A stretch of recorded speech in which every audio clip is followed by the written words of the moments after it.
Okay, if I could get everybody to please take their seats. We are about to start. And my constant kvetching about the clock being 2 minutes slow seems to have worked. We have a brand new clock and it's accurate. Thank you very much, staff. Well, it's accurate to the minute. It's not accurate to the hour. That's okay. Second time's a charm. Yeah. That may speed you up for tonight. It was probably accurate when you put it up on the wall.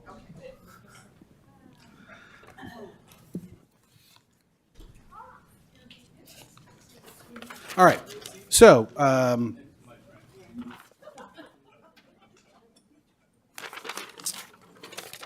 give me a moment here to just call up my stuff here.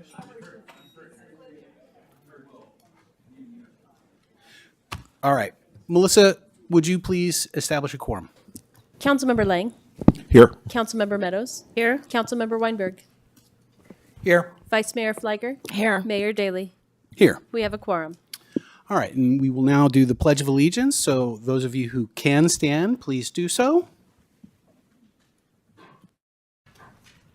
I pledge allegiance to the flag of the United States of America.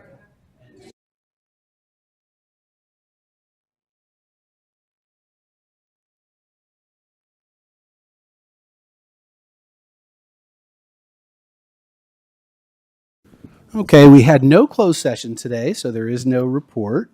Are there any changes to the order of the agenda that my colleagues would like to see?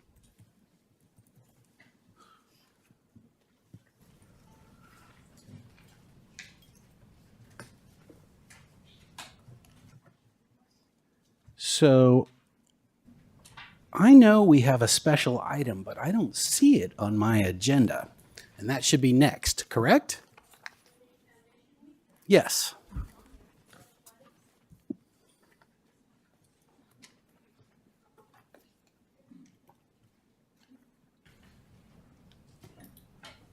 Well, maybe my version of the agenda is from an old browser cache. By the way, let me remind the public, before you complain about the way the website's operating, clear your browser cache. All right, so this is a proclamation for a very special institution within our community. For those of you who don't know, the Mountain View Los Altos Community Foundation has been around for a long time. They incubate a number of emerging projects as well as support various other charitable endeavors throughout the community. And so I wanted to take this opportunity to recognize them. Whereas community foundations are locally led, grant-making public charities dedicated to improving the lives of people in a defined geographic area by transforming community potential into action. And whereas, since the founding of the first community foundation in 1914, these organizations have played a critical role in identifying and addressing community needs through strategic, collaborative philanthropy. And whereas Community Foundation Week, that's this week, created in 1989 by President H.W. Bush, recognizes the important work of community foundations throughout the United States and their ability to unite the public, private, and nonprofit sectors for lasting impact.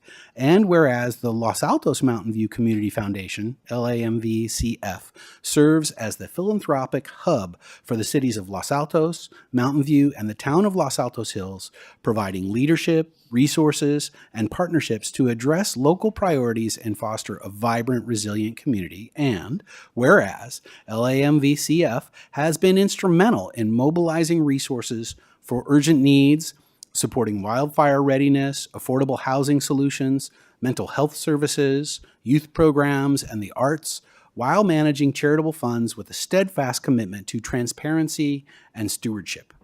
And whereas, during times of crisis and recovery, LAMVCF has strengthened the nonprofit ecosystem by providing operational support, capacity building, and sponsorships that help local organizations thrive. And whereas, recognizing Community Foundation Week, that's this week, provides an opportunity to honor the leadership and service of the Los Altos Mountain View Community Foundation, to celebrate the generosity of donors and partners, and to raise public awareness about the role of local philanthropy in building thriving communities. Now, therefore, I, Pete Daly, Mayor of the City of Los Altos, do hereby proclaim November 12th through 18th, 2025 as Community Foundation Week in Los Altos. And I urge all residents to learn more about and support the work of the Los Altos Mountain View Community Foundation in advancing the common good in our community.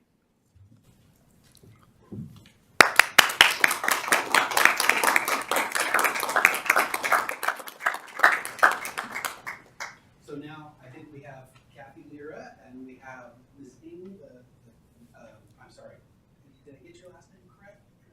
The chairperson of the board. Would you come up and kindly receive the proclamation and take a picture with me? Sure.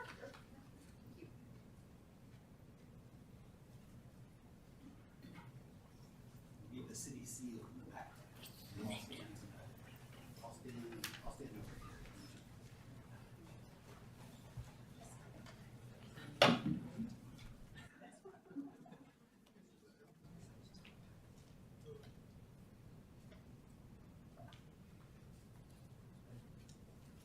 very much.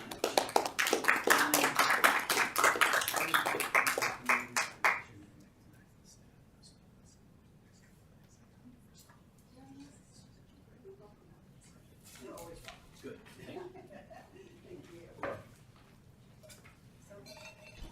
Can we say a few words? Yes, please, go ahead. Take a few minutes and share your thoughts. That would be great. Well, good evening. I'm Eileen Eng, Board Chair. I'm delighted to be here this evening with Kathy Lira, who is our Donor Relations and Operations Manager at the Los Altos Mountain View Pull that Community microphone Foundation. Pull that microphone closer. Great. Thank you. This week, we proudly celebrate National Community Foundation Week, a nationwide recognition of the vital role that community foundations play in strengthening the local resilience, advancing equity, and turning generosity into lasting impact. We're double teaming this tonight. Thank you so much for this honor. At the Los Altos Mountain View Community Foundation, we stand shoulder to shoulder with local donors, civic leaders, and nonprofits to take on challenges. We believe real progress starts with connecting generous people with bold ideas to strengthen Los Altos Hills, and Mountain View. Every day, we help turn community potential into action, fueling collaboration and solutions that makes this region more prepared, more resilient, and more united. When we harness the power of our shared generosity, we become a force for good, improving life for everyone who's lucky enough to call this place home. Thank you. Thank you very much.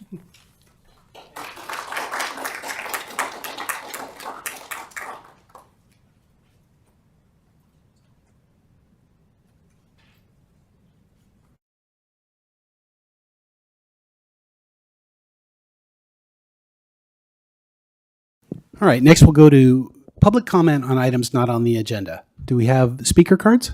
Yes, I have one. One. Okay. 3 minutes. Roberta Phillips.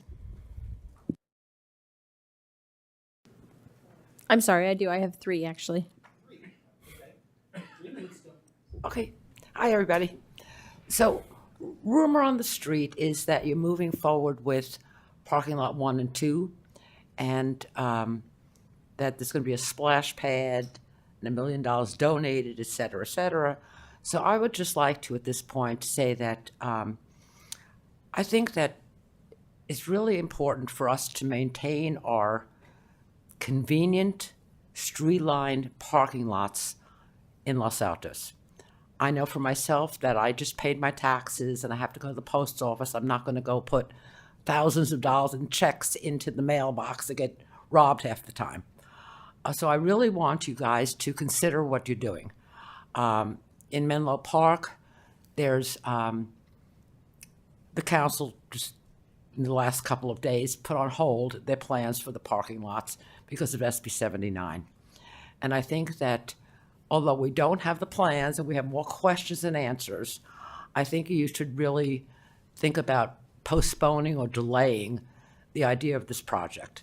And I'm not talking about 7 and 8 in relationship to housing. I think we need more affordable housing, but I think we also need to be able to have people come to our town and be able to go to the bank, to the post office, to, the Discovery Shop, and it's just so inconvenient for people not to be able to park at a surface level.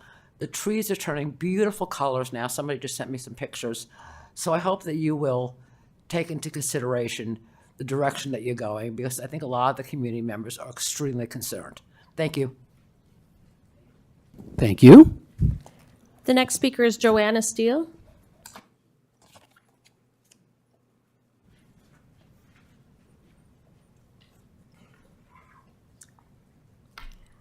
My name is Joanne Estel. My family has been active in our town since its incorporation. Also, I have had a business in Los Altos for 50 years, and I now spend many hours downtown doing volunteer work. I speak tonight against the removal of at-grade parking plazas 1, 2, 7, and 8. Anyone who has spent time downtown lately saw the results of the recent loss of parking spots during the water line renovation. Drivers acted irrationally, angrily, just trying to find a place to park. We need every parking spot we have now. Removing the plazas to me is sort of selfish vision for our town. Our large community center is already available for gatherings. The existing Bus Barn Theater could be redesigned and enlarged, and we have lots and lots of parks. In closing, I would like to suggest that the correct questions that should have been asked at the community feedback events should have been, do you want to lose parking plazas 1 and 2, knowing plazas 7 and 8 are possibly being removed as well? Not what was asked, which was, at this park, do you want pine trees or water features? And before any more city funds are spent, I would ask that this be a ballot initiative of the people of Los Altos. Thank you. Thank you. The next speaker is Barbara Lebner. Good evening, Mayor and Council. Barbara Loebner. First, I agree with the previous speakers. I would respectfully ask that the planning and design process take a slow pause, slow walk to a pause or a halt until there's really comprehensive and transparent public engagement. This should include updated city studies demonstrating the actual need for an additional park downtown, the projected benefits to the community, and a clear assessment of how current and future parking needs will be met without compromising the vitality of our downtown. I would appreciate understanding what data or analyses indicate that an additional park in this specific location is needed and how it would meaningfully enhance city recreational offerings. I ask whether an updated parking study has been conducted that accounts for the loss of the over 200 parking spaces that will occur, and evaluate the parking of the current and future downtown housing developments. Many of these projects provide only one parking space per unit, as are the current units on First Street. Could the city please share the anticipated total budget of this process, as well as any information regarding possible underground parking, including its actual feasibility and potential sources for funding, not just an allusion to it? That was sort of skirted over and everything. I'd like to know whether an EIR report has been initiated or planned, and to know how the park is expected to support downtown retailers and how it will complement rather than unintentionally displace existing and future uses of the downtown area. I hope the council will ensure that the planning process for this important decision is inclusive, well-studied, and transparent. Thank you. Thank you. The last speaker is Nancy Martin. Oh, we have 4. I see.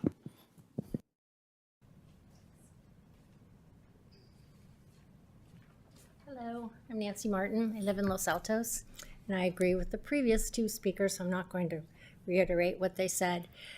But even though I think you think that you've done a good job telling the residents about the park and the future plans, you haven't. 90% of the people do not know what's happening. Or if they do, they have an inkling of a park. They have no idea that we're going to lose our parking plazas, the theater, the whole thing. So every time I take the time to explain it to someone, the first thing they say is, "You've got to be kidding me." And then they get mad and they say, "Why?" And actually, I can't answer that question, why, because I'm still asking it. Why are we doing this? Why are we destroying our plazas? So I just tell them to go on the website, take a look, and it's slowly creeping out there. And I need to tell you, people are not happy, and they've lost their faith and their trust in you. They feel like something has been done to them.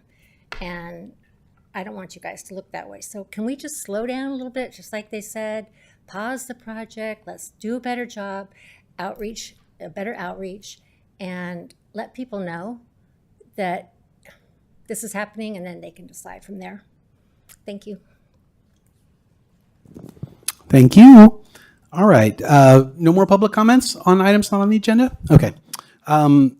Now we'll turn to the consent calendar, and the way we will handle the consent calendar, I will we'll take public comment on the entire consent calendar. If there's an item pulled from the consent calendar, we will take public comment on the item that's pulled from the consent calendar when we come to it in where it gets placed in the regular agenda. So first, I will look to my colleagues and see if anybody wants to pull an item.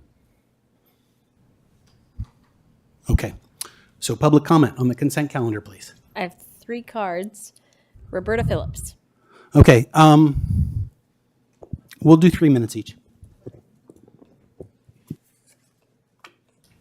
So I'd like to speak about the, hi.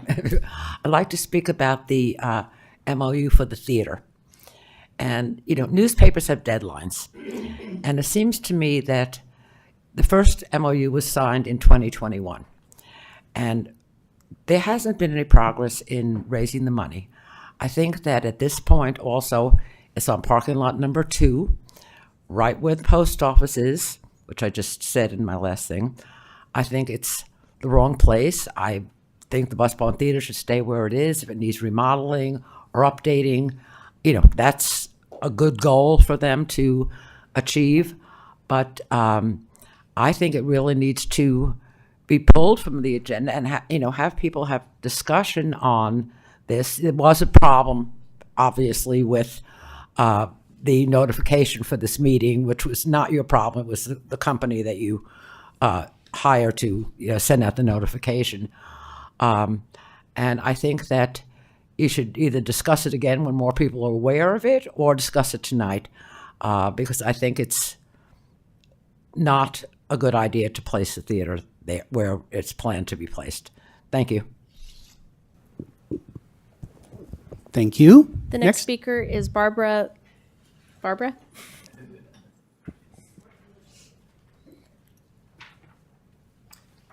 Hi again, Barbara Loebner, thank you. I would like you to recognize the piecemeal planning issue of the downtown park and the Performing Arts Center. It feels like they're connected, kind of. I won't say that. The downtown park was moved from the Central Plaza and the Downtown Vision Plaza to the Parking Plaza 1 as part of the plan that incorporates a Performing Arts Center. But how can the city possibly proceed with park construction phase in early 26 when there's no indication that a performance arts center is being realized? Before you can approve the MOU in good conscience, the city should require a public update from the Los Altos Mountain View Community Foundation on the status of the $300 of public funds granted for the theater fundraising. If the Performing Arts Center is given additional years for consideration with the MOU, any project associated with it should also be put on hold until a complete and comprehensive master plan is developed. Otherwise, the city is wasting taxpayer dollars. The park and Performing Arts Center require a cohesive plan. This was actually wording from Maria Batista. You've received her letter. But I agree with that. And again, so much is happening without a real foundation of feasibility studies, economic studies. It feels like there's just a dearth of facts, and that this is a kind of a good idea, but is this kind of theater even feasible? How are the other theaters like this in our community surviving? And do people know that ultimately the city will be responsible for it long term, for a theater that may or may not be viable? I also feel, I don't know if this is true or not, but I get the sense that the city, that two things are happening here. One, the theater is this grand idea, and it needs an environment. And so we've come up with this park, which I fear will be cement, tree containers for trees, a couple benches, maybe some water. I don't quite get that, but no grass, no playground, no real open space. Not even sure there's bathrooms. We'll see.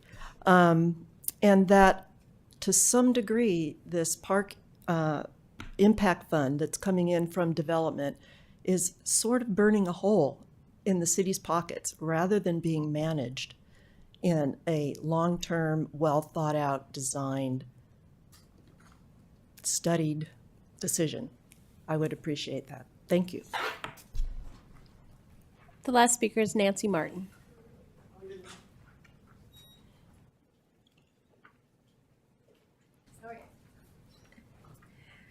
Anyway, this is that kind of night, I guess, huh? I have concerns regarding the extending of the fundraising for the proposed theater after LASC has had almost 5 years to do so since the original MOU was signed in 2021 and the fundraising began. A couple years after that, a survey was given to the residents of Los Altos, and the majority of them voted no, but also said that if we had to have one, they didn't want the city to fund it. They wanted it to be private money with private money maintaining it. I don't know why we do surveys, because they're ignored if the surveyors don't get the answers they want. And we've gone full steam ahead with this. I also have concerns about the cost to the city for the monthly maintenance, as ticket sales will not cover what's needed. We are already subsidizing the bus barn at 50% of the monthly expenses. I suppose my biggest concern, despite what the residents want or don't want, that in April of 2025, Council unanimously approved $300,000 to the Los Altos Mountain View Community Foundation to hire a professional fundraiser and to form a capital campaign cabinet of donors. Where has that money gone? I may be wrong, but I don't believe anyone's been hired and no money has been pledged as of November this month, 2025. In addition, I'm very concerned because Los Altos because LASC has requested $5 million, a $5 million city commitment for construction, plus the $300 fundraising money for year one, the major donors, and year two, completion. Residents don't want to fund the theater. They don't even want it. This has gone on too long and too much money has already been spent. If you want to see the future, look at the past. 2 more years of fundraising is not going to make a difference, and I think the council needs to ask for the money that they've given to be returned. Thank you. Thank you. I just received 2 more. They're for item 10. The first speaker is Jingjin. Oh, sorry. Oh, okay. We're finished with consent. So the comment cards that you just received are for a later item on the agenda, or are they for the consent calendar? Public hearing. Okay. All right. Then I will bring it to my colleagues. If anybody has any comments they'd like to share on the consent calendar before we get a motion, that's fine, or we can go right to a motion.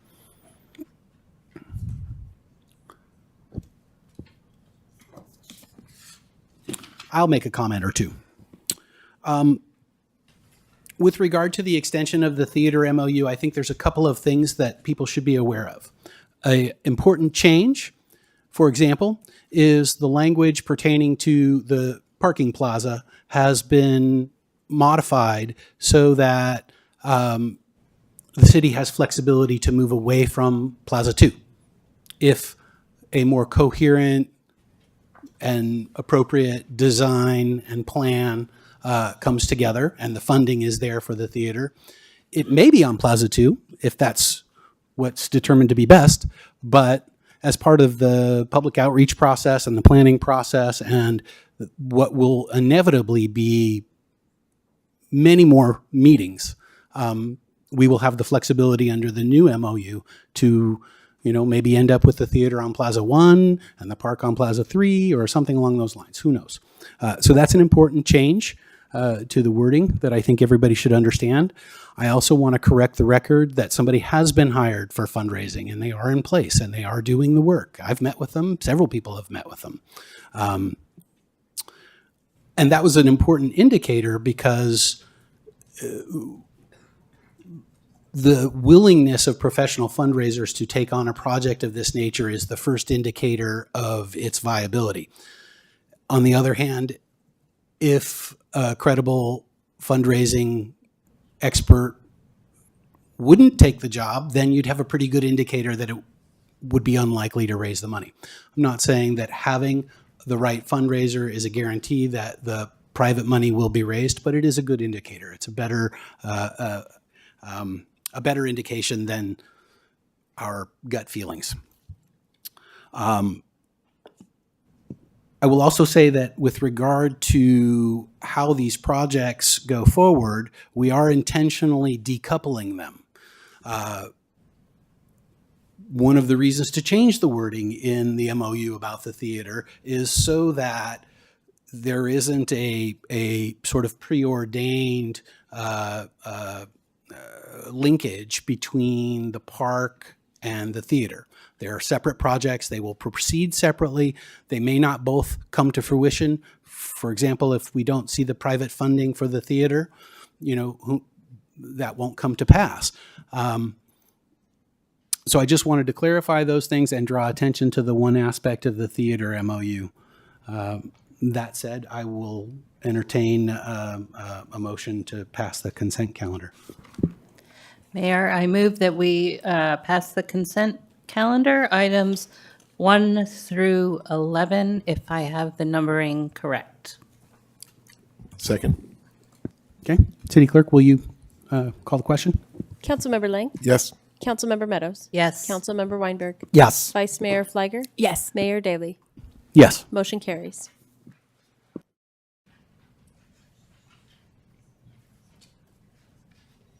All right. The next item on our agenda is a public hearing. The first item is the adoption of a resolution, the vesting tentative map for a multifamily project at 4898 El Camino. I presume we start this with the staff report? Mayor, before we begin, may I make a disclosure, please? Thank you. The tentative vesting map that has actually been prepared and is the subject of the matter today was prepared by engineering firm Leah and Braze. Leah and Braze has my law firm in which I am a 20% partner. I own 20% of the business. They have my law firm on a true retainer. My firm has represented them in several matters, and it is foreseeable that we will represent them in future matters as well.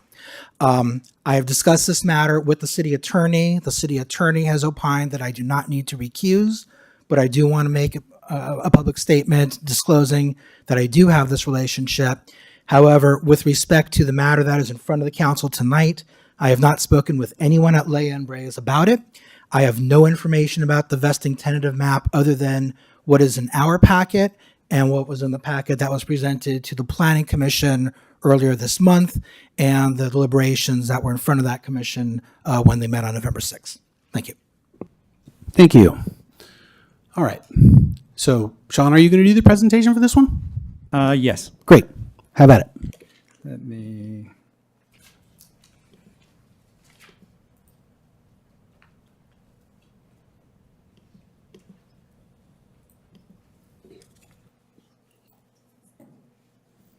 There we go.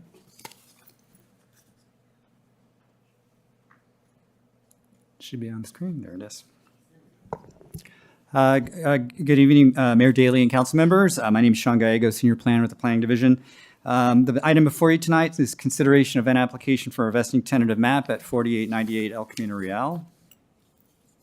The property is a vacant 0.43 acre parcel located at the southeast corner of El Camino Real and Jordan Avenue. The site was previously developed with a one-story commercial building that has since been demolished. The tentative map would create 85 condominium lots and one common lot on the property in conjunction with the approved development project. On November 6th, the Planning Commission adopted a resolution approving a design review and conditional use permit for an 8-story building, 85-unit multifamily development, and recommended approval to the council for the tentative map application. Staff does recommend that the council, or the Planning Commission does recommend that the council approve and adopt the resolution approving a vesting tentative map for the project site at 4898 El Camino Real. This concludes staff's presentation. Unless there are any questions, thank you. All right. So look to my colleagues to see if they have any questions for clarification. Councilmember Meadows? Thank you, Mayor. And maybe this is the clarification you're going to make, but we're just talking about the tentative map tonight, and I think that's an important point. Yes, that's definitely all we're talking about. And we are not deliberating any elements of the design or the project or anything else other than approving the tentative map. And I want to reiterate, as we did at the Planning Commission meeting, maps, tentative maps are subject to the Housing Accountability Act, and only specific findings should be made for their denial. And then also under the MAP Act, there's specific findings that need to be shown that they don't exist. So, and the staff report for the Planning Commission and the staff report here tonight show that those MAP Act findings cannot be met. So you should approve the map. Thank you. All right. Other questions for clarification from colleagues? Public comment? Yes, I have 4 cards. The first speaker is Elizabeth Corner. All right. 1 minute each. Hi, I'm Elizabeth Corner. I've been in my home on Marriage Way for 30 years. I am misinformed. I don't think I am able to give any feedback on the maps, but I would love to come back soon to talk about other aspects of this project. I think it's too big for my area. I think we're going to turn from Los Altos, the beautiful picture that was up there, to Los Condos. I think that's a very bad plan, and it needs to be brought down to a size that can meet our community. Thank you. Thank you. The next speaker is Jing Jin. Hi there.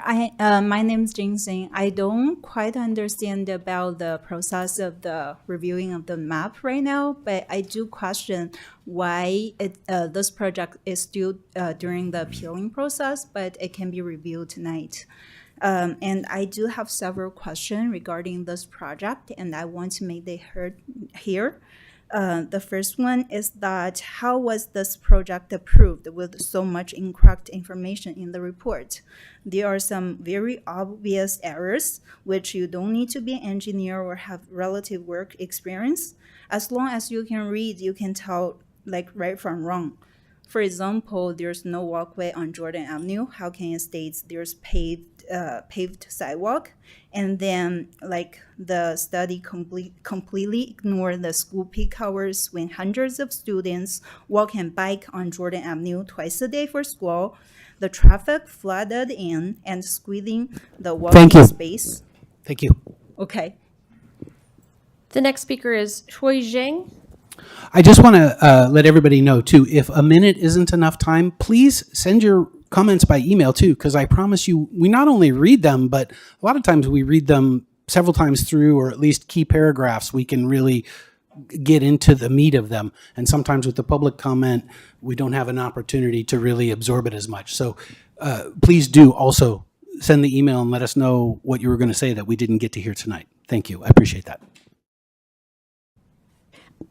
We need to take a little diversion on this after the public speakers because the applicant wasn't given an opportunity to speak. We went to public comment first, but we can go to the applicant after public comment.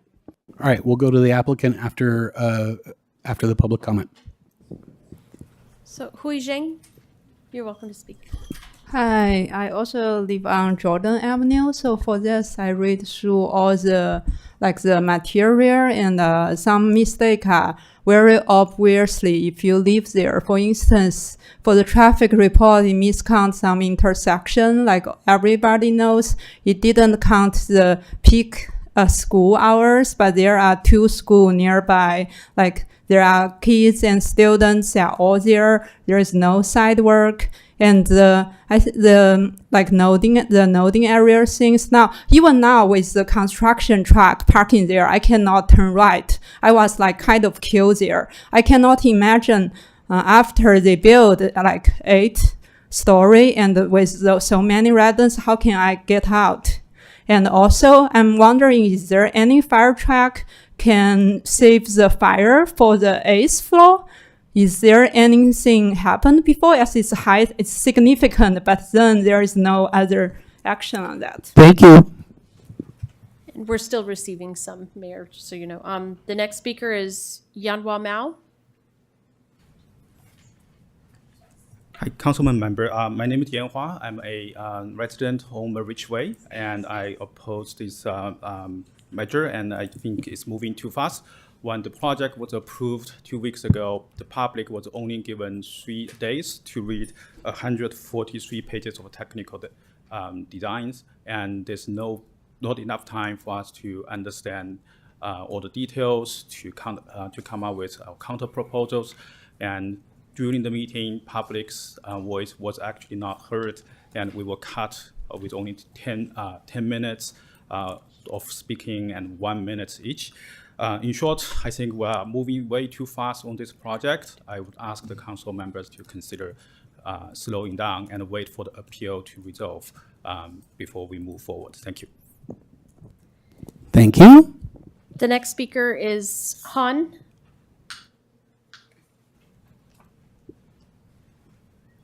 Hello, councils. So I'm here to talk about timing. And as we mentioned, this was 2 weeks, actually 10 days ago, just gets approved over the planning committee, and public wasn't giving enough time to really understand what's going on there. And we were giving 3 days. And now there is an appeal already in process. I would ask us to not creating us additional issues by prematurely approving this one. And then we're going to come back and do a lot of thinking and redesign. So that's my ask, is not prematurely doing things right now. Thank you. The next speaker is Roberta Phillips.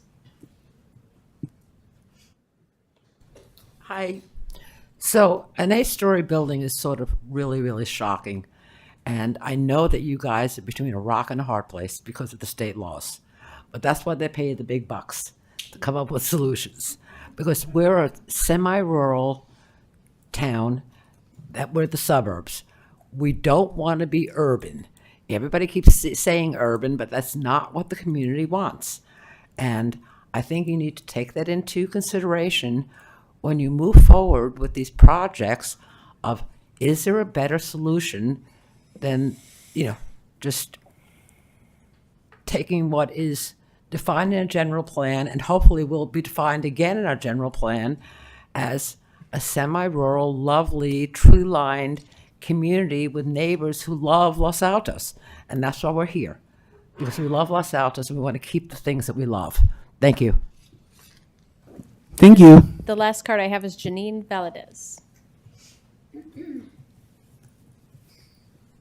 Hello, Janine Valadez. Disclosures, Library Commissioner, and I live around the corner from this development. I'm in favor of housing, flat out.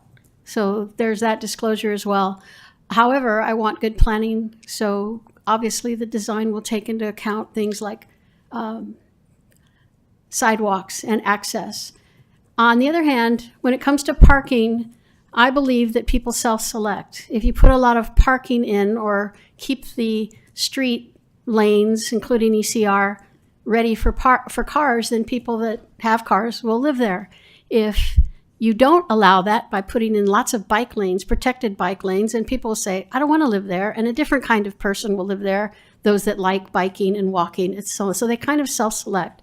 I am concerned, I don't understand the math, how you can build an 8-story with the infrastructure required to do so and pencil things out to include affordable housing. So that's troubling to me. This is just a vesting map, but I'm in favor.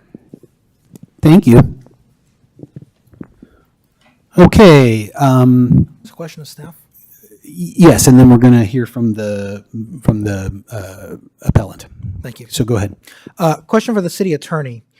Would approving the subdivision map that is before us tonight in any way prejudice the appeal that was filed? No, no, they're on separate tracks. Thank you. All right, so if the appellant is here, we'll hear from them. Applicant, sorry. Applicant.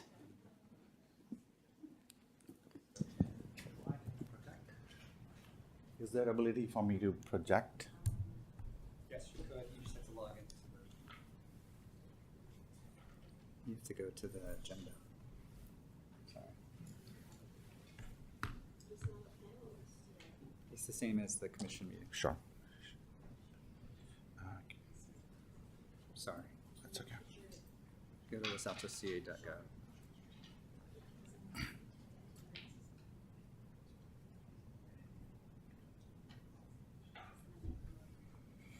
I'm almost in.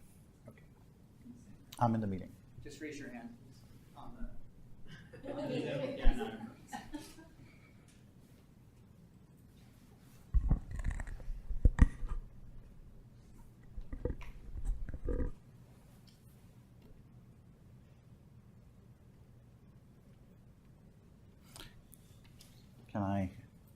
Is my screen?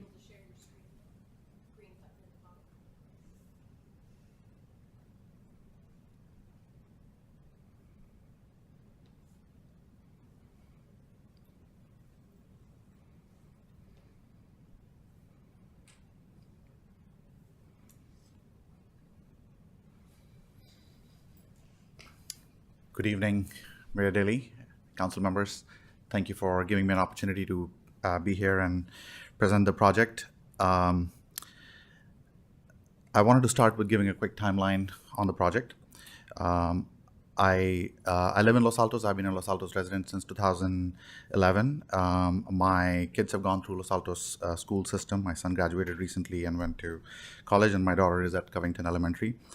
Over the last 12 years, I have done a lot of smaller development projects here in Los Altos town, and I'm very grateful for all the work that the staff members do, and I'm very thankful for the opportunity to speak tonight. So we acquired this property in 2021. At that time, it was already entitled for a previous project, which was 5-story, 28 condos with 2 stories of underground parking. My team and I worked tirelessly through 5 rounds of building plan check through fall of 2022, and we got almost to the finish line of getting building permits approved. Right around that time, the interest rates changed by 500 basis points, and we got hammered both ways from the top in the appraised value as well as in borrowing costs. The project became dead. We struggled for almost a year trying to put the financing together, and somehow still managed to go into foreclosure process, and we almost declared bankruptcy on it at the beginning of this year, while we were looking at many alternative paths of doing senior housing, 100% affordable housing, hotel condo project, all kinds of things on the table to figure out how to survive in this project. During this time period, City of Los Altos adopted a new housing element. Also, the bus stop, the VTA upgraded to a major transit hub, which eliminates the need for parking, amongst several Senate bills that got passed during this time frame. In this, we looked at various different housing options, and we looked at what aligns best with the ultimate objectives of the town of Los Altos, a community where I live, and I think I'll live for the rest of my life. And we decided that a project which conforms to all the laws and regulations and provides high quality living in the heart of Silicon Valley, right across Avalon, which is, I know it is not in our town, it is across the street on El Camino, but still, for reference sake, a project that is significantly shorter than what it is, and the quality of product that we will build here, that's something I would be personally proud of as a part of my own legacy. So this is the site. As we go forward, I want to just highlight on a few other aspects, though clearly we are not required to provide parking because of the fact that we are within 0.5 miles of the bus stop.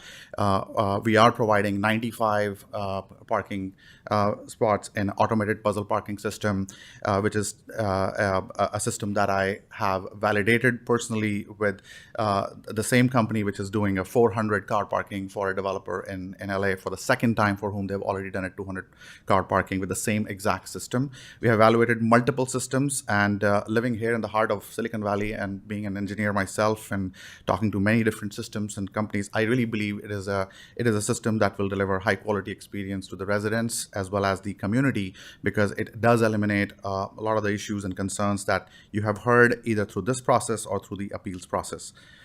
In terms of construction efficiency, in full disclosure, I am the founder and CEO of a company called Livio Building Systems. We are the most advanced building system when it comes to rapid construction. Our systems are built with, it's a panelized or pre-assembled building system with closed walls where electrical, plumbing, insulation, interior sheeting, exterior sheeting, floors, acoustical, thermal, fire, amongst many other factors are all taken into account, and it enables up to 75% faster construction, minimal waste, and minimizes the disruption to the community during construction. Here's a quick video that I'll skip through. In terms of map, my civil engineer is here today, and I'd be happy to answer any questions with their help about the map. Moving on, with respect to the BMR, I believe our project fully complies not only with all the state laws, but also specifically helps in advancing cities' RANA commitments, and our affordable units, 10 units which are provided here, are spread all through unit type studios, 1 bedrooms and 2 bedrooms, as well as on all floors, as submitted to the city as part of our previous. Once again, talking about traffic, I hear it to be the number one concern from the community. Once again, the system that we are adopting, in terms of requirement, we were required legally to provide 0 parking. It is, I believe, for a development of this kind, we must, and we are providing 95 usable automated puzzle parking, which, based on the traffic studies completed by licensed third-party traffic consultants, have found the findings which are here, and essentially found it to be totally acceptable, and from all the different metrics metrics and criteria that they're looking for, which have been submitted to the city and cross-checked with the city and Caltrans volumes for consistency. These are after report submittal and discussions with the city staff on the topic. One other thing I want to talk about is the systems that we are providing. Some of the concerns have been, what about backups? What about if the car elevators are not working? With just one car elevator system, we could have served this building, and that would have reduced our cost of operations by at least $750,000 in the system. However, and even that would have been 1.6 times the capacity of the parking required in our project. However, for redundancy purposes, for maintenance and redundancy purposes, we are installing 2 parallel elevators, car elevators, similar to when you go to a hotel, you have 2 elevators, and that is giving us 3.2 times the capacity of what is needed to serve a building of this size. We have only 95 cars, and we can based on the system capacity, 74 cars can be put in or taken out as a part of the system. All the numbers that you're sharing here are the actual numbers which I have here, which I'll spare you, are much more conservative in our estimation than what the actual numbers you're seeing on this slide that we have access to from the company directly. In summary, our project supports city's 6th cycle housing element. It delivers 10 very low income houses, advancing cities runner goals, utilizes state density bonus law to integrate affordability, fully complies with zoning, height, and design standards, except as expressly permitted by state density bonus law. It's protected by the Housing Accountability Act, and in terms of execution, it'll be a project which will be state-of-the-art with respect to building smarter, building faster, with least amount of waste possible, and ultimately the parking system will enable the residents and the community to enjoy the benefits. By the way, there is going to be sidewalks, as some of the members pointed out. There's no sidewalks, but there will be sidewalks when the project is done. The building will be built with fire-rated Type 1 structure, which is essentially, again, of course, it meets all the fire objectives from the city's code perspective. And yeah, I'm proud to be living in Los Altos. It's a city, it's a town which has created the innovation for the future, starting with Steve Jobs and many other people who have come before. And I believe that this project, with the feedback from the community that we have incorporated, there was feedback in Planning Commission about providing a loading zone. It is part of our formal building submittal already. There will be a loading zone, dedicated loading zone that we're going to work with staff to create for residents to move in, move out, etc. With city's support on Jordan. And with that, I thank you for the opportunity to let me speak, and I'm happy to answer any questions. Thank you. I really agree with the last statement that on your slide there, that this is a development that really does reflect our city's goals, and our values. That said, I do understand that there are residents who are disproportionately impacted by every change that occurs in the city, and we will all work together to make this process as conducive to community as possible. So, questions from my colleagues for the applicant? Any? No? First of all, thank you for all the thoughts you've put into the parking. Thank you. Clearly, you're not legally required to do that, so the fact that you're not just doing it, but trying to do it in a very innovative way, I think is helpful as a potential example in the area. So appreciate you putting the energy into that. Out of curiosity, sometimes the power fails around here. Are those people walking and biking until that's fixed, or what's the scenario with that? There will be a complete battery backup system for, as per the code requirements as well, built into only to support parking.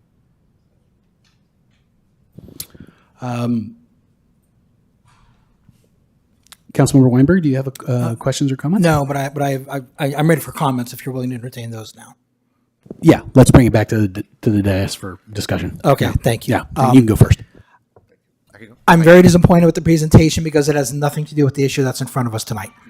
The sole question in front of the council is whether or not the tentative map complies with the California Subdivision Map Act and other relevant parts of California law.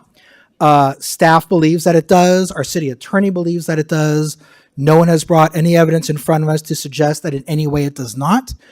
We've been told that approving the tentative map won't in any way prejudice the appeal that has been filed. So for those reasons, I support the motion, or I support the proposed resolution. Can I ask staff a question? I'm sorry, I was at the planning commission. None of the conditions of approval got amended. There was nothing changed or added on the map or anything at planning commission. So all these conditions, we don't have to say approve the resolution and the conditions as amended. Nothing got changed? No, nothing was changed in the resolution for the vesting tentative Okay, map. just making sure. Thank you. Colleagues, any other? Councilmember Meadows, go ahead. I very much appreciate Councilmember Weinberg's comments. So thank you for that. All I will comment on will be what is in front of us, which I agree has been laid out very clearly in terms of the vesting tentative map. I do want to disclose I watched the Planning Commission meeting, so hearing it twice means I'm going to know it even more if I hear it another time. So, but obviously I will form all my own opinions based on what goes on here at council. So thank you, Mayor. Vice Mayor, did you want to chime in here? No, I support the staff recommendation, and I'm ready to vote when a motion is ready to be made. Okay. Councilmember Lang, do you have anything to add? I support the recommendation. I also support state law. Don't believe that's optional. If anyone in the chamber needs help finding the contact information for the state representative, I'm happy to help with that. Okay. At this point, I would entertain a motion to adopt this resolution. Go ahead, Councilmember Weinberg. Thank you, Mayor. I move that the council adopt a resolution of the City Council of the City of Los Altos approving a vesting tentative map, application number TM 25-0001, for the creation of 85 residential condominium lots and 1 common lot at 4898 El Camino Real, and that we find that this resolution is categorically exempt from CEQA. Second? Councilmember Lang? Yes. Councilmember Meadows? Yes. Councilmember Weinberg? Yes. Vice Mayor Fliger? Yes. Mayor Daley? Yes. We have, Okay. motion carries. Motion carries. At this time, we're going to consider the adoption of a resolution approving another tentative map, which is essentially the same process that we just went through. Are we going to start this one with a quick review from staff? Okay. May I make a disclosure first? Yes, please. Thank you, Mayor. The map that is in the packet that we are looking at tonight was prepared by BKF Engineering. BKF Engineering served as an expert witness for my client in a case that I brought to trial a little over a year ago. That case is final. There was a judgment that was entered. The time to appeal has now passed, so that case is now final. I have not spoken with anyone at BKF about this matter. I have communicated with the city attorney, and she advises that I do not need to recuse myself, but I did want to put on the record that I have had this past experience and relationship with BKF. My consideration tonight will be based on the deliberations in front of the council this evening, what I have read in the staff report, and what it was in the report that was given to the Planning Commission and the deliberations of the Planning Commission on November 6th. Thank you. Thank you, Councilmember Weinberg. Go ahead, Mr. Gallegos. Good evening again, Mayor Daley and council members. My name is Sean Gallegos, Senior Planner at the Planning Division. The item before you tonight is consideration of an application for a vesting tentative map at 996 Lorraine Avenue. The project site is approximately a 0.2 acre project site located at the southwest corner of Lorraine Avenue and Miramonte Avenue. The tentative map would create 13 condominium lots, 1 common lot on the property in conjunction with the approved development proposal that was previously approved by the Planning Commission. On November 6, 2025, the Planning Commission adopted a resolution approving a design review and conditional use permit for a 3-story mixed-use development with 12 residential units and 962 square feet of ground floor commercial space. And the Commission did recommend that the council approve the resolution for the vesting tentative map. Again, the commission does recommend council approve the tentative map application consistent with the recommended resolution. This concludes staff's presentation. Unless there are any questions. Thank you. Are there any questions for Mr. Gallegos? Okay, so now we will hear from the applicant. Please.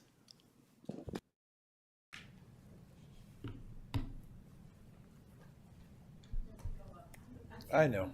At least I know where the button is this time. Good evening, Mayor Daley and council members. I am Brent Randall with SDG Architects, and on behalf of Albert Wang, a local developer from this community, I would like to thank you for considering this mixed-use project located at 996 Lorraine Avenue that adds 12 housing units to the city of Los Altos. Also present tonight is Isaac Briosi, and he's with BKF Engineers. And if you have any specific questions regarding the vesting tentative map, he's available for any specific questions. Thank you. Thank you. Do we have any questions for the applicant? No. No? No. Okay. And we'll go to public comment. How many cards do we have? I have one card. All right. You know what? In keeping with the previous item, we'll just do 1 minute. The speaker is William DeLang.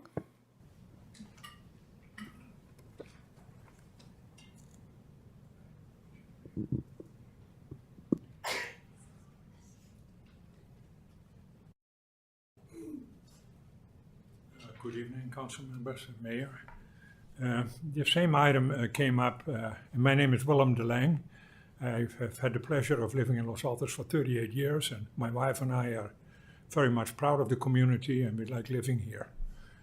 So anyway, this project has been before the council also in 2022, and there was a lot of public comments on that already, because it's a very small lot. And when I look at the planning, they have about 16 spaces for parking, and 12 are for residents in the planning. When you calculate it out with the people that are going to live there, we probably need we have about 20 cars, but only 20 outside, and the 20 needs to be outside parking. So there's not enough parking space to begin with.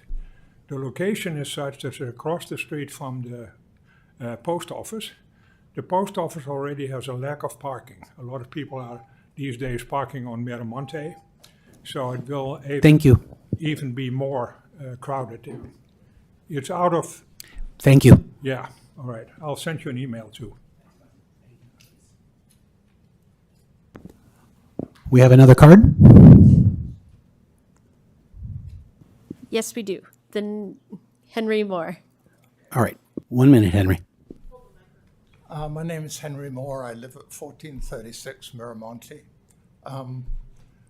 I lived there for... Is that better? Okay. I've lived there for 42 years. This is a very controversial lot. And I recall back in the 1980s that I've talked to a lady who lived at 982 on Lorraine, which is right next door. She was the dressmaker for the old Governor Knight's wife, interestingly enough. And she told me that that was a residential lot and that the JP Liquor was bootlegged onto that lot. So what's changed between then and now? That's my question. Thank you. Okay. If that's it for public comment, I'll bring it back to the dais for our deliberation. Does anybody have anything to say or offer on this item? Okay, then I will entertain a motion to approve the tentative map, or to approve the resolution approving the tentative map.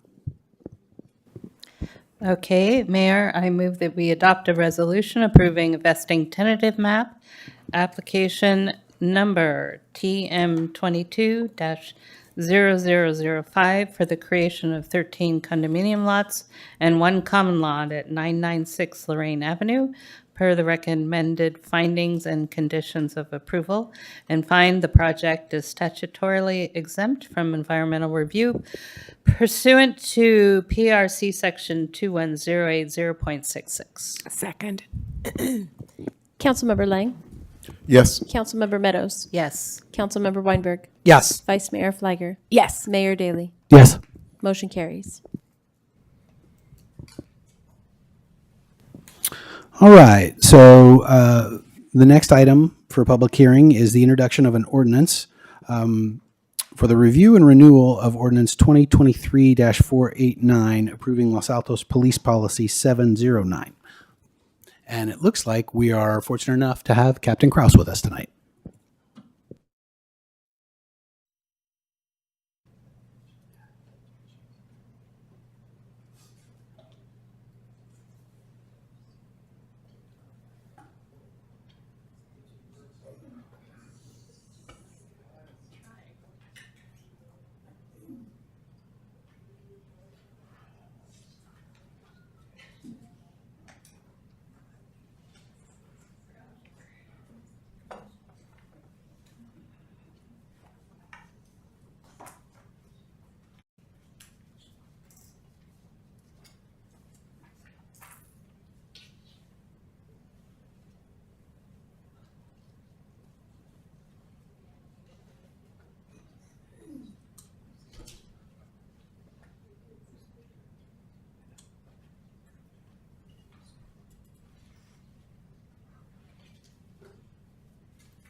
Good evening, everyone. So we're here, I have 2 items in a row, but we're going to start with the public hearing, and this is for Assembly Bill AB 481, which has to do with the military equipment funding, equipment acquisition, and use policy. So this is something that we have obviously gone through every single year, that we usually hit in about February timeframe. And the AB 41 requirements are outlined here. However, at this time tonight, we're only going to be addressing the first and last highlighted bullet points, as we will be bringing AB 481 back in early 2026 for the annual report review, as well as a renewal of the ordinance by council. Tonight, we are requesting the approval for purchasing 2 items that would fall under the policy, which are drones, which we're going to go over here in a moment. And we're also looking to make 2 changes to the usage of those drones. And those are in order for us to implement the Drone as First Responder program. So although the 2 items, the AB 41 and the Axon contract we're going to talk about later in council, they're closely tied together. We did have to separate the 2 items out. And the reason for that is our understanding of AB 481 is that you have to have council's approval to ask for the items first. And so we had to have authorization to purchase the drones prior to us then going forward with the contract for the Drone as First Responder program. So therefore, we had to do one and then the next one separately. So to be clear, council could approve the purchase of the 2 drones in this first public hearing if they chose to, and then not approve the contract in the next item, and we wouldn't go forward and buy the 2 drones. It would be tied into that contract. So I just wanted to be clear on that because it's a little bit confusing. So we last renewed this ordinance in March of 2025. But regarding the 2 areas we're looking at tonight, we did follow AB 41 requirements by posting the changes to our police department website back in October. And then we also had a community meeting to discuss the changes to the policy and the equipment we are requesting. And we had that meeting on November 5th at the community center. So I'm going to show a video. I know you guys saw a video back September 30th that did introduce Drone as First Responder. However, this video is specifically going to highlight the drones that we are looking to purchase, which is the Skydio X10 drones. And so this video just kind of goes through those specific drones and the docks that hold them.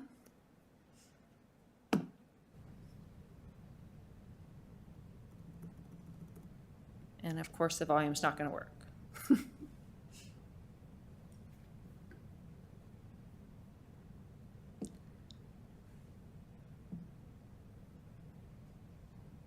Is that my volume?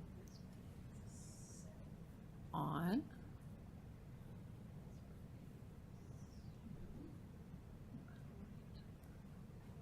Sorry, guys, I'm trying to get the volume going. Assuming the drones are easier to operate than a Zoom. I would hope so. I can push play, but you won't get the audio that goes through and explains the drones. So that's why I want to try to get the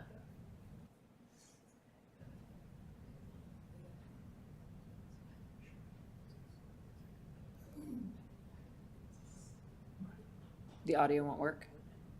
Okay. Then we are going to not go through that video, I guess.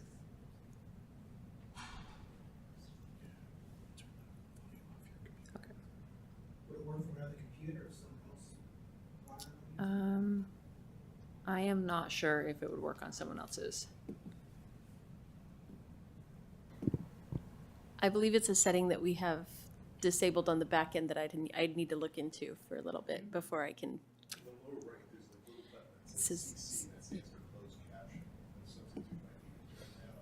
Okay. You might be, yeah, I was gonna. Captain, I hate to interject, but would you like me to try and share it on my end if I have it pulled up? In the broadcast. Oh, that's our people that are. Yes. That's our Axon people who are here. They're just talking all of a sudden. I know. Everybody's confused. I think if I Who's just turn saying on the that? closed Oh. captioning and then people can just read the subtitles on it as we go, I think that should be fine.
Okay, so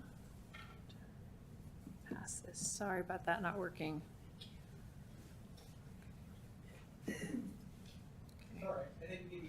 Yeah, so let me just get back to my.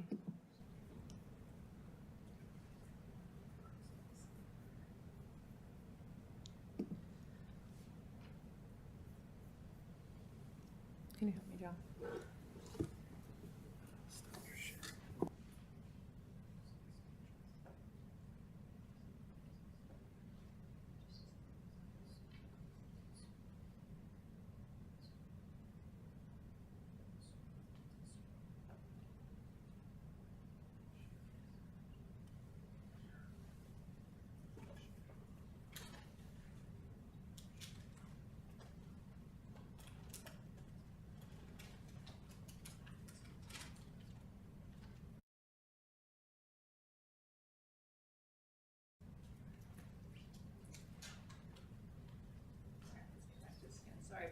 So just to go through a few of the items that are in there.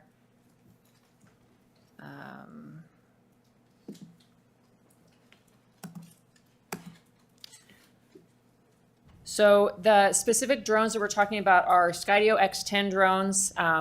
The company who makes the drones is called Skydio. The head company over that is Axon. So there are two different terms that are kind of used interchangeably, but the drones are from Skydio. They are American-made drones, and the company is from San Mateo, and the drones are made in a factory at Hayward. They have 6 different navigation cameras that help them to fly, and then they also have a night sense mode that allows them to fly during nighttime, though they do fly slower at night because they do have to be able to detect all the different obstacles at night. So we do have a slower flying time in the evening. They have a FLIR thermal sensor, like you saw in the video. It does show heat. So if they're looking for a specific person, that the heat from the person or from a vehicle that recently has been turned off or a car that is running would show up in the engine heat. They have 3 different cameras, a narrow, a telephoto, and a wide lens that also has a spotlight or a flashlight on it. Has approximately a 40-minute flight time, ideally before it needs to go back and charge. And they are certified against dust and water. So the cost estimate for these specific drones, which AB 41 does require us to give a cost estimate, not for the whole program of DFR, but just for the Skydio drone, is approximately $15,000 if they were purchased separately from the Drone as First Responder program. So that is the equipment that we are requesting, is these 2 American-made drones. In the next presentation, I'll go a lot more into the cybersecurity, and then with the drones and with the evidence.com system where the evidence is then uploaded, because that's not necessarily part of AB 41. The drones specifically are part of AB 41. And then the changes we're looking for in our policy are to the section on drones, that's the very last item in the inventory, and we're looking to change 2 things in the usage. And so that's in the first one is in section 18, the 18th usage on our drones currently states that we're allowed to use them for service of high-risk search and arrest warrants involving armed and or dangerous people. We would like to add the language of planning for and to that section. And that's simply because we would like to be able to use the drones prior to the execution of the search warrant in order to gather intelligence, whether that's the presence of animals, pets, or children that might be at the house that we would be able to gain from being overhead of the home, fortified windows or doors that might be present, just the layout of the house, where the windows and the doors and entrances and exits, so that we can properly deploy our resources in the most safe manner. So that's the reason we would like to change that section. It's just adding that planning for section in once we have a search warrant to be able to have more safe execution. The second one is usage number 20 currently states other unforeseen exigent circumstances. We would like to change that to the language you see up on the slide. Anytime a drone would enhance public safety, improve operational safety, incident stabilization, or incident mitigation on a call for service. This is the specific language we're looking for in order for us to be able to use the drones in a DFR, Drone as First Responder program. If we don't add this language in, there are times that it's not going to meet those other 19 usages that we already have in there. So this is the language that would allow us to have the Drone as First Responder program working. I'd also like to highlight that policy 709, which is our military equipment use policy, it does already include specific language that mirrors that of the LPR policy that we had talked about on September 30th. That was a concern that we wanted to make sure that language was in there, that the drone would not be used for any purposes for immigration. That was already in the language of 709. It was the very last paragraph on that under legal and procedural. So it was already in there. But I did want to highlight that we did add that same language into the drone policy. So it not only is in the AB 41 709 policy, but it also is in the drone policy currently because we wanted to make sure it was highlighted in both areas. And then we also wanted to just bring up the fact that the policy for the drones more closely mirrors that policy for our body-worn camera program. And I just want to explain the reason for that. So the drones are capturing footage that, similar to the body-worn cameras an officer wears, that captures the footage. And therefore that footage either has evidentiary value and goes into a secure evidence system, which is evidence.com. If the body-worn camera footage does not have evidentiary value, it gets purged after a certain number of days. It's the same with the drone footage. It's purgeable. None of this information, none of the drone footage, it's not like LPR. It's not searchable by other agencies. It's not shared with other agencies. So I think that it's just important to put out there that this is very different than the LPR policy that we currently have, because this footage is considered evidentiary. It's not something that is searchable by any other agency. They don't have access to this by logging into a system and saying, I want to search for a black car. It's not going to come up with our drone footage of a black car. So I just want to highlight that as well to make that clear just from some of the council questions that came up. And that is the end of the presentation, and I'm happy to answer any questions you might have. All right. Thank you, Captain Kraus. I'll start by asking about Axon as a vendor, and I'll ask for kind of a subjective statement about this vendor. My perception, at least, is that they're very well known for body cameras, right? And the mandate for officers to wear body cameras more or less came out of a desire for equity and justice in policing. And I think Axon, coming from that background, my perception is they are a more desirable vendor for us to work with that ethos than Flock, who has demonstrated some very troubling tendencies. Yes, and what's your view of Axon as a vendor? I think you're going to find in the next presentation where I go a little bit more into Axon's history of cybersecurity and the level of cybersecurity authorizations that they hold currently far exceeds any other drone program that we looked into as far as the compliance they have with their drones not using any. They have the compliance that they don't use the parts that are not allowed either by the Department of Defense. So they have some of the highest level security clearances for the company. They have not had any documented or known breaches of their system of evidence.com over any of their Axon body-worn camera systems. So to me, they are not in the news, which is fantastic. We don't want a company that's been in the news for any of these issues. They have a very high standard of cybersecurity, which I think is what council was really looking for. And that's part of the reason that we did go with that vendor. Thank you. That's definitely the answer I was hoping to hear. I'm going to work my way down this way, and then I'll come back over here. So, Councilmember Weinberg. Thank you, Mayor. Just a procedural question. I have questions about Axon and the drones that you want to buy and other issues surrounding the purchase. But just so I'm clear, I should probably hold those until the next presentation. This presentation, the issue before us right now is whether or not to update the MEAP policy without updating the policy. This opens the gate to get us to the Axon drones. Yes, so Okay. we had to come forward and get permission from council to get the contract even looked at or purchased, right? So we are just basically saying these are the 2 Skydio drones that we are looking to acquire if the contract is approved. So you're basically saying we're okay with these drones, but like I said, if you get to the next section and you don't like the contract with Axon, you don't like the company of Axon, then we aren't going to go and purchase the 2 Skydio drones simply because you gave approval for that. But we have to do this step first. So if I have questions about the technology itself, is this the time to ask it? You certainly can ask it right now. Axon is on the call right now to answer some of those cybersecurity questions. That's why this gets a little complicated. Yeah, I would I would stick to the policy and then for the next one about the vendor.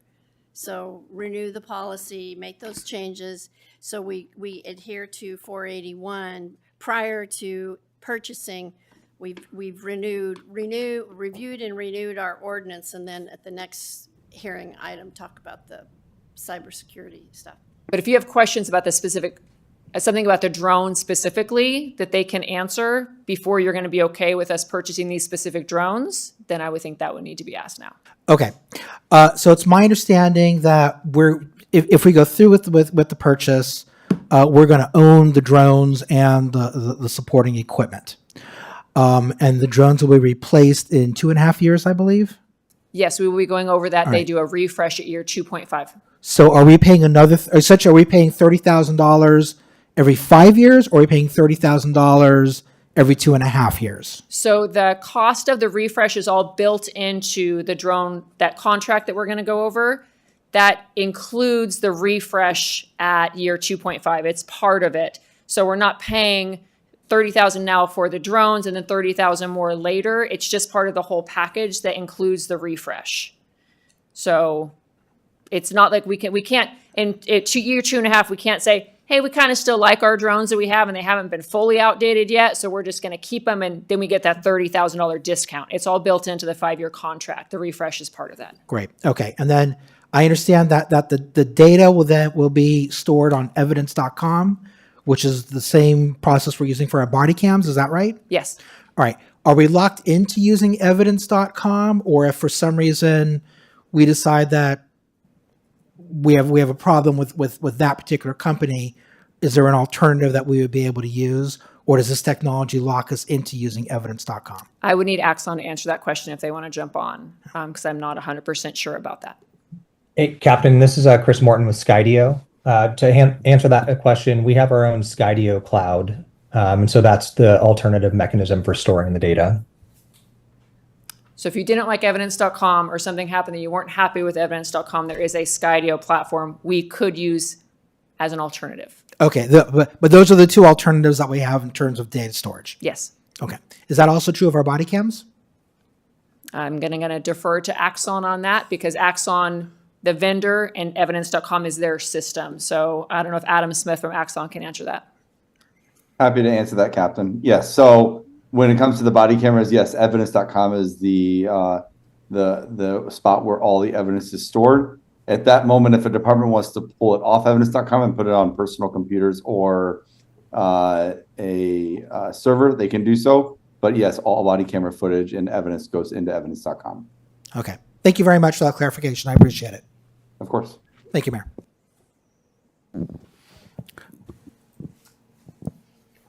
Councilmember Lang. Yeah, two questions, and I'm going to kind of try to do it in the order that I think it's understood. So we're going to talk about the contract later. Mm-hmm. Now I'm going to talk about the concept of whether we should have drones in our military equipment thing.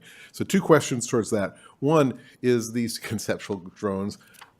These are no longer line of sight operated, correct? Like the drones that we currently have, the operator has to be there doing what they do, watching it and all that. These will be out without that kind of direct line of sight supervision. Is that a correct understanding? That is correct. Okay. Number two, and I think this is pretty obvious, but we're talking about military equipment here. People are going to hear those words and have certain ideas. I've read about how this particular drone has been used by the U.S. Army to actually drop munitions. So I'll ask this question for the abundance of clarity. The drones we're considering adding to our military equipment inventory, they will not be armed in any way. They are simply for observation. Is that correct? That is correct. Okay, thank you. Yes. Vice Mayor? Thank you, Mayor, and thanks, Captain Kraus, for the presentation. Just a couple follow-up questions, and I think they apply to this agenda item and also 15, but I'll just ask them now. So starting with clarity on the total cost of the contract. So first, the $15,000, and I know that's if we were paying for the drone separately. Is that for 10 drones? No, it's called the X10 drone is the name of the drone. Okay. It is $15,000 per drone. And So how many $30,000 total. drones are we acquiring? Two. Okay. And then what's the term of the contract that we would be entering into that has the total cost, not just the separate cost for the drone? So the total contract is a 5-year contract at, I believe it's approximately $15,000 a year.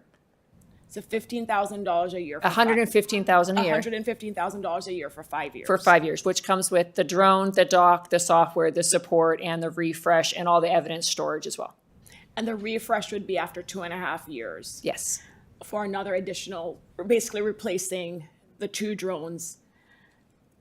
Okay, With a and that's newer- all built in the $30,000. Yes, that is all built into the $115,000 drone contract. AB 41 requires us to piecemeal out what the cost of a drone is. It doesn't include the cost of all the other things, so that's why we just had to estimate the 15,000 per drone would be if we were just to buy a drone separately. That's how much that drone would cost. Okay, but that's all factored into the total cost of Yes. the contract. We're not calling it out as a separate No, item. we are not. It's all included in that. And then in year 2.5, we're going to have to come back with. So you are coming back. We would have to come back at year 2.5 with that refresh, because these are going to be likely a different model of drone, which we now have to get approval for because it's different than the drones we currently had. So we'd have to come back for permission before we would replace them. Great. And then question for the city attorney, for the ordinance that we're considering right now, would that come back for a second reading, or it would come back on consent? We review and renew it by introducing, wait for the reading, and it will be on consent at the next time.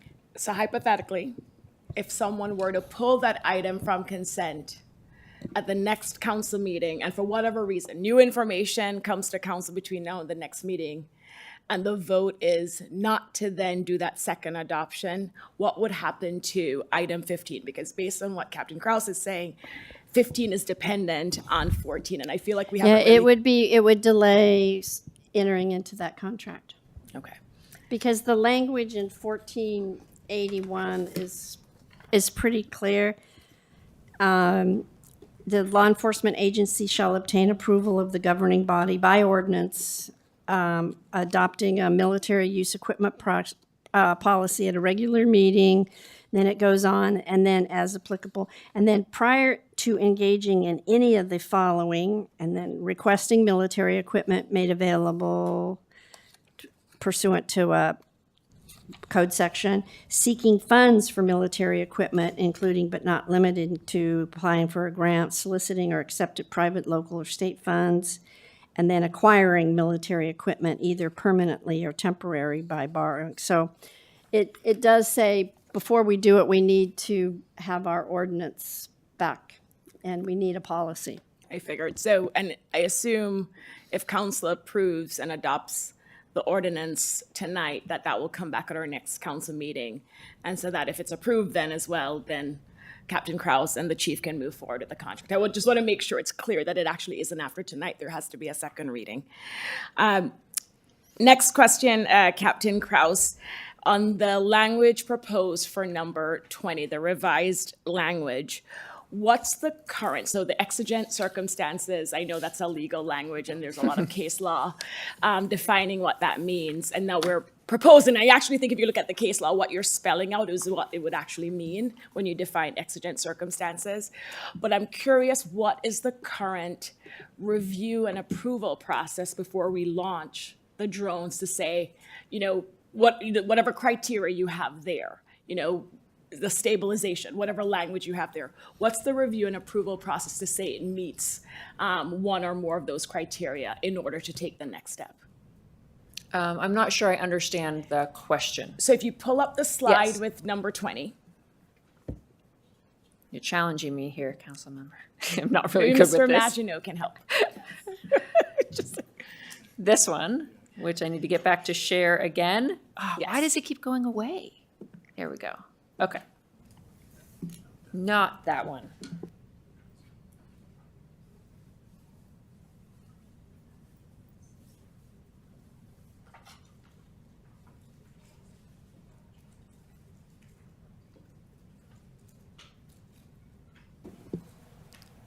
Okay. All right, we're going to get there again.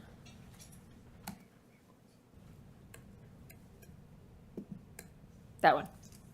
Yes. So number 20. Yes. When it talks about, for example, I'll just take one of the criteria, enhancing public safety.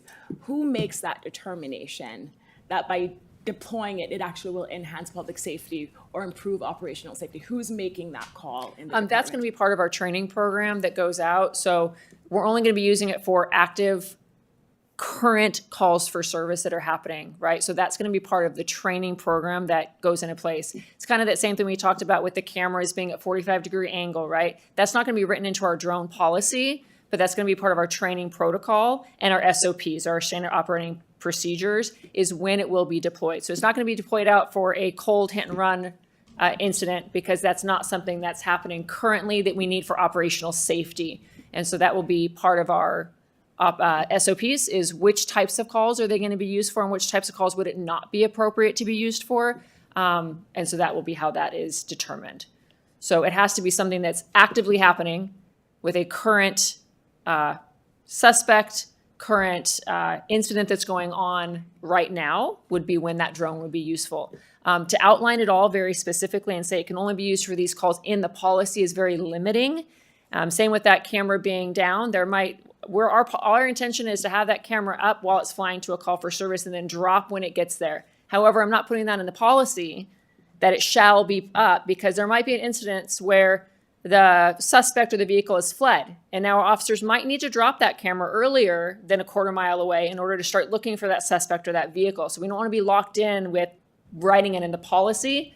That's why we want to put it in the training procedures and the SOPs.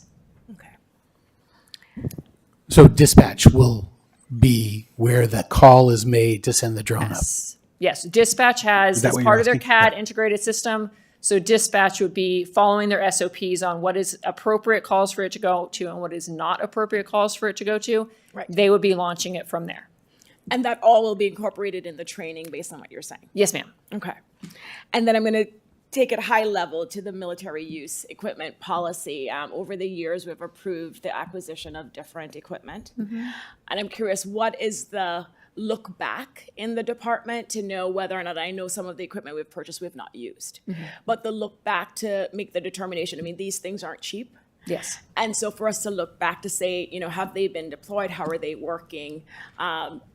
Is that incorporated in and I know normally you come back to us in February, but can that be part of the look back when you come back to us annually? If we had approved a new piece of equipment, that you could incorporate that in the report next year to say. You're not talking specifically about drones, you're talking about any just other high equipment level, that you because have? we are adopting the policy tonight. Are you Yes. coming back in February with it again? Yes, we're coming back You are. again with the annual report, and you Okay. guys will do the review at that time again, just so we have it on that same date. So yes, we will be bringing it back. I don't have any problem including a section on the annual report. It's not required by AB 41, just putting maybe the new equipment we asked for the year before and putting in how we might have used it in the past year. I think that's a great idea to put in there. I can't guarantee you that we've used the rifles you approved in the last year, which is fantastic, but I certainly can guarantee you that if we approve this, we will be coming back with pages of usage from our conversation with other agencies that have DFR programs. It is a game changer, is the words they use as far as law enforcement goes. So Let me pause for 1 second here, because we're talking about giving guidance, and I just want to make sure that we have consensus behind what you're suggesting, Vice Mayor. I certainly support that, but I would look to my colleagues. Yeah. So And I'm not when you giving come back guidance. on an annual Yeah. basis, I don't think it has to be a burdensome report on the use, but we would like to hear what you've done with the equipment we've approved. Thank you. absolutely. And I wanted to make sure, before we get to the discussion and see if there's consensus, that's something that you'd be able to do annually as part of the report. 'Cause I Yes, feel like we don't we're ask for spending- too much equipment each year. So if we just came back and gave a blurb about this is what, all of those rifles have now been, which they have, they've been assigned out. People have been trained on them. They're now being deployed. So yes, putting that in the report, I think, is not a hard lift. And we're spending a lot of taxpayer dollars here just to make sure that how we're spending it is being tracked. So thank you. Yeah. Actually, Mayor, now. Yes, may go I- ahead, Yeah, please. I was going to save it, but since we're talking about use, I might as well just go right in. It tags right on. So how many times per day or week do we expect to be using this? So it's not going to be on every call, obviously, and you talked about dispatch as kind of making that call. So would this be once or twice a day, once or twice a week? Just, I know you can't really say, but is it going to be? It will be used daily. It's hard to give a number. For Yeah. example, like weekends and nights are going to be very Right. difficult for us to use it because it is going to require a dispatcher or an extra staff person to be the pilot who's monitoring it. On weekends, we have one dispatcher working at a time. So we cannot have that dispatcher watching the drone while they're still doing calls for service. And we don't have the rest of our team, admin, records. They don't work on weekends. So at least for right now, the drone likely is not going to be used on weekends. And at nights, again, we only have one dispatcher currently working at night at a time. So at night, for right now, it's likely not going to be able to be used. until our staffing numbers get up and we're able to get those 2 extra dispatchers hired and trained. So, but Monday through Friday day shift hours, it will likely be used, I would say, at least 5 to 10 times a day on the calls that we get, whether it's traffic accidents, monitoring overhead, looking for injuries to missing persons. So that's what my guess would Okay, be. that's what I just wanted, a Yes. ballpark estimate. Thank you. That's my question. Councilmember Blaine, go ahead. Just following up a question earlier about when you said you would need to come back in 2.5 years. I wanted to ask a clarifying question about that, as my understanding. When you say you'd be coming back in 2.5 years, it not be to ask for $30,000. No. It would be to potentially upgrade the policy or change the policy to reflect a new model number. Yes, so anytime the model changes, right now we're asking for the X10s, but in 2.5 years, they might have an X20. Therefore, we'd have to come back and present the features of the X20 and get permission for us to bring those on or acquire. Understood. Doesn't have to be money. It's just even if we Right. acquire and don't pay a dime for them, because it's part of our contract, we still have to get permission. We'd have to update the policy Yes. accordingly, but the 114K Doesn't change. Wouldn't change. Thank you. Okay, Councilmember Weinberg, do you have any questions? No, I think my questions Okay. will be for the next item. All right. Public comment on this policy. I have 3 cards. Okay, 3 minutes. The first speaker is Brian Jones.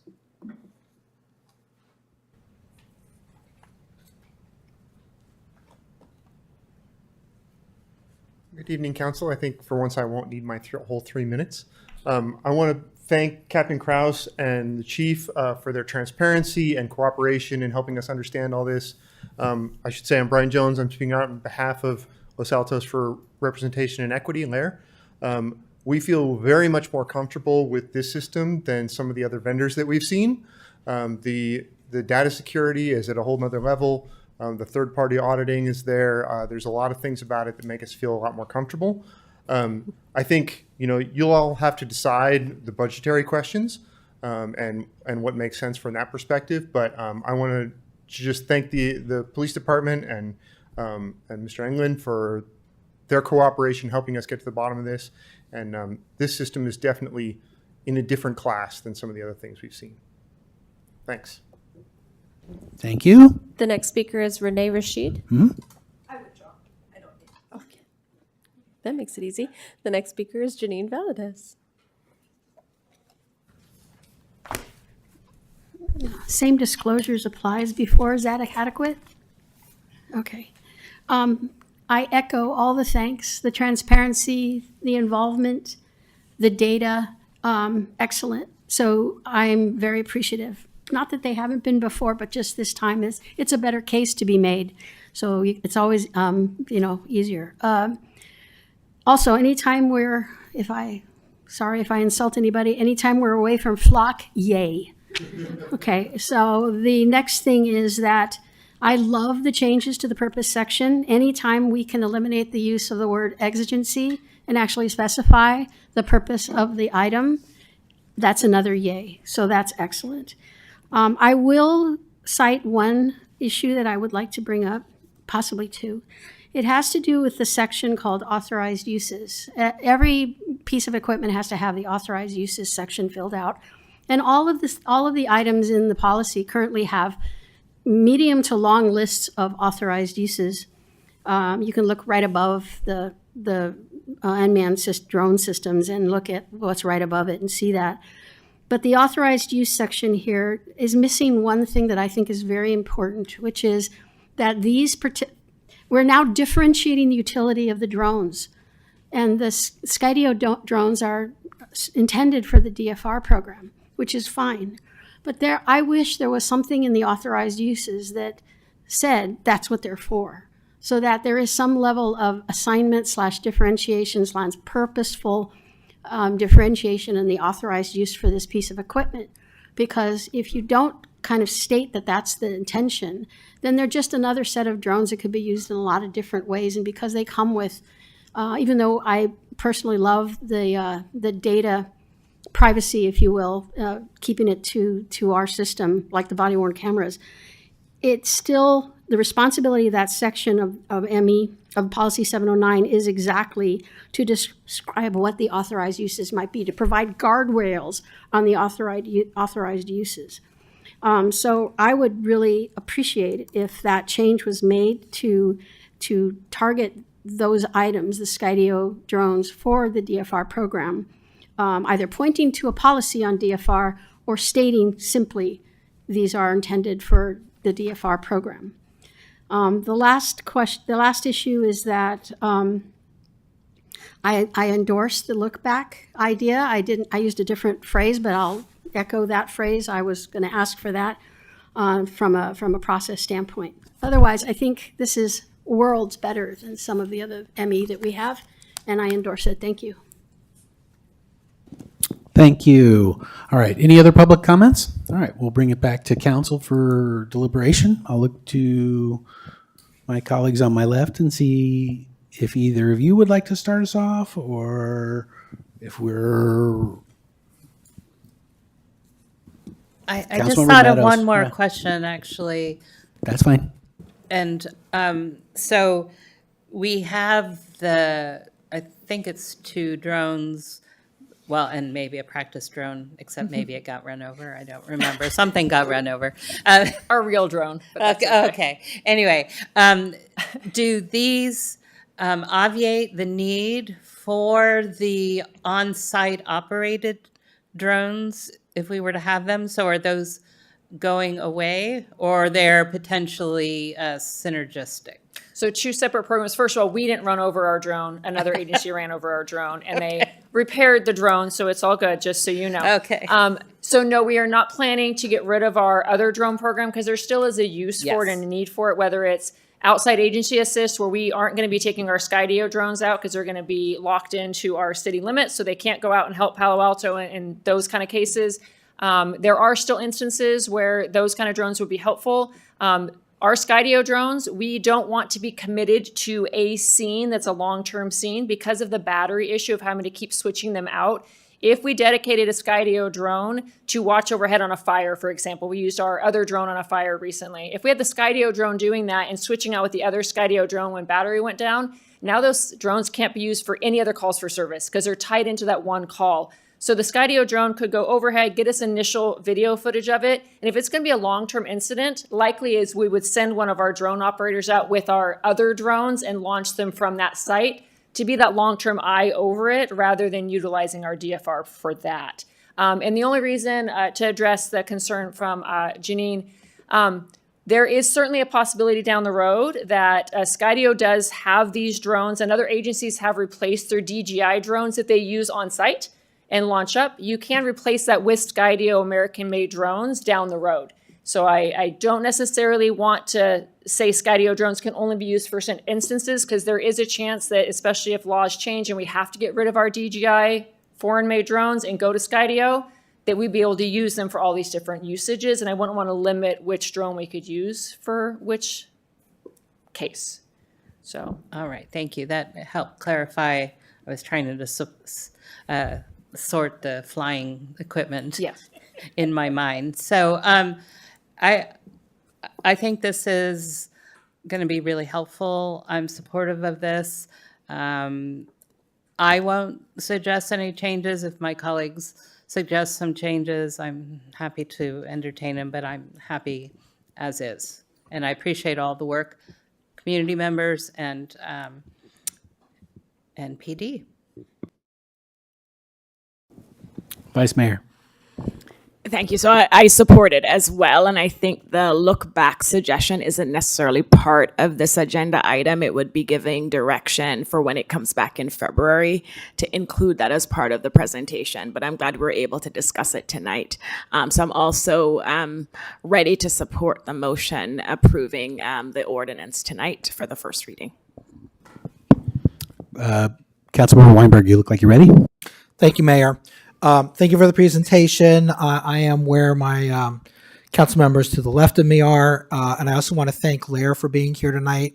Your comments were very important and, frankly, assuaged some of the concerns that I have. So thank you for contributing tonight. Councilmember Blank. Yeah, I'm a very similar place. I think, very supportive of this, particularly the sorts of criminal activity that residents are concerned about, situations. I think this is going to be very helpful for that. And I think I'm very appreciative of the shift we've made and what vendors we were considering. And I think that's ended up being a much better place. If the representative from Axon is still on, there were both companies. I hope you picked up from the discussion here how important trust is. And trust is hard to gain, but easy to lose. So be alert for that going forward. Much appreciated. Appreciation of the police department, well expressed. But again, I want to echo the appreciation to the residents who pay attention to these things. The price of liberty is eternal vigilance, and your vigilance is deeply appreciated. Thank you.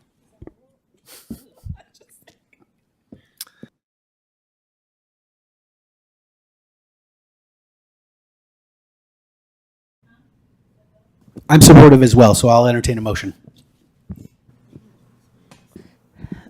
Okay, I will move that we have reviewed and we will propose that we renew the ordinance by introducing and waiving further reading of the ordinance, approving Los Altos Police Policy 709 pertaining to the funding, acquisition, and use of military equipment as mandated by AB 481, and that we approve the acquisition of the new items of equipment as mentioned, as included in the packet.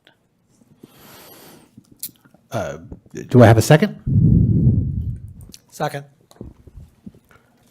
Councilmember Lang? Yes. Councilmember Meadows? Yes. Councilmember Weinberg? Yes. Vice Mayor Fliger? Yes. Mayor Daley? Yes. Motion carries. All right. So now we're moving on to item 15, which is closely related. We don't need more presentation, right? We can just go right to asking you questions about the contract.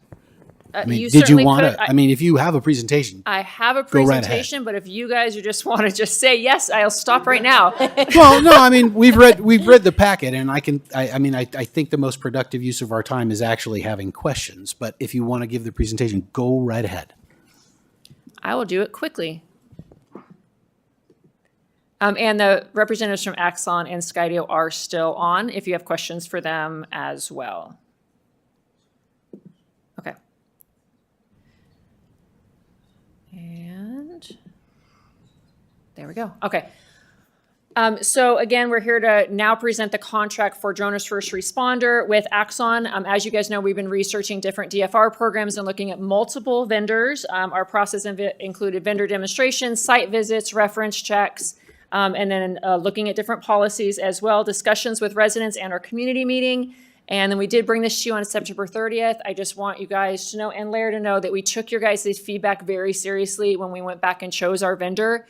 And that's why we asked for more time from when we were originally going to bring it, because we wanted to be sure we had the correct vendor. And we do feel like after listening to your feedback and the community feedback that we have found the correct vendor for what our city is looking for.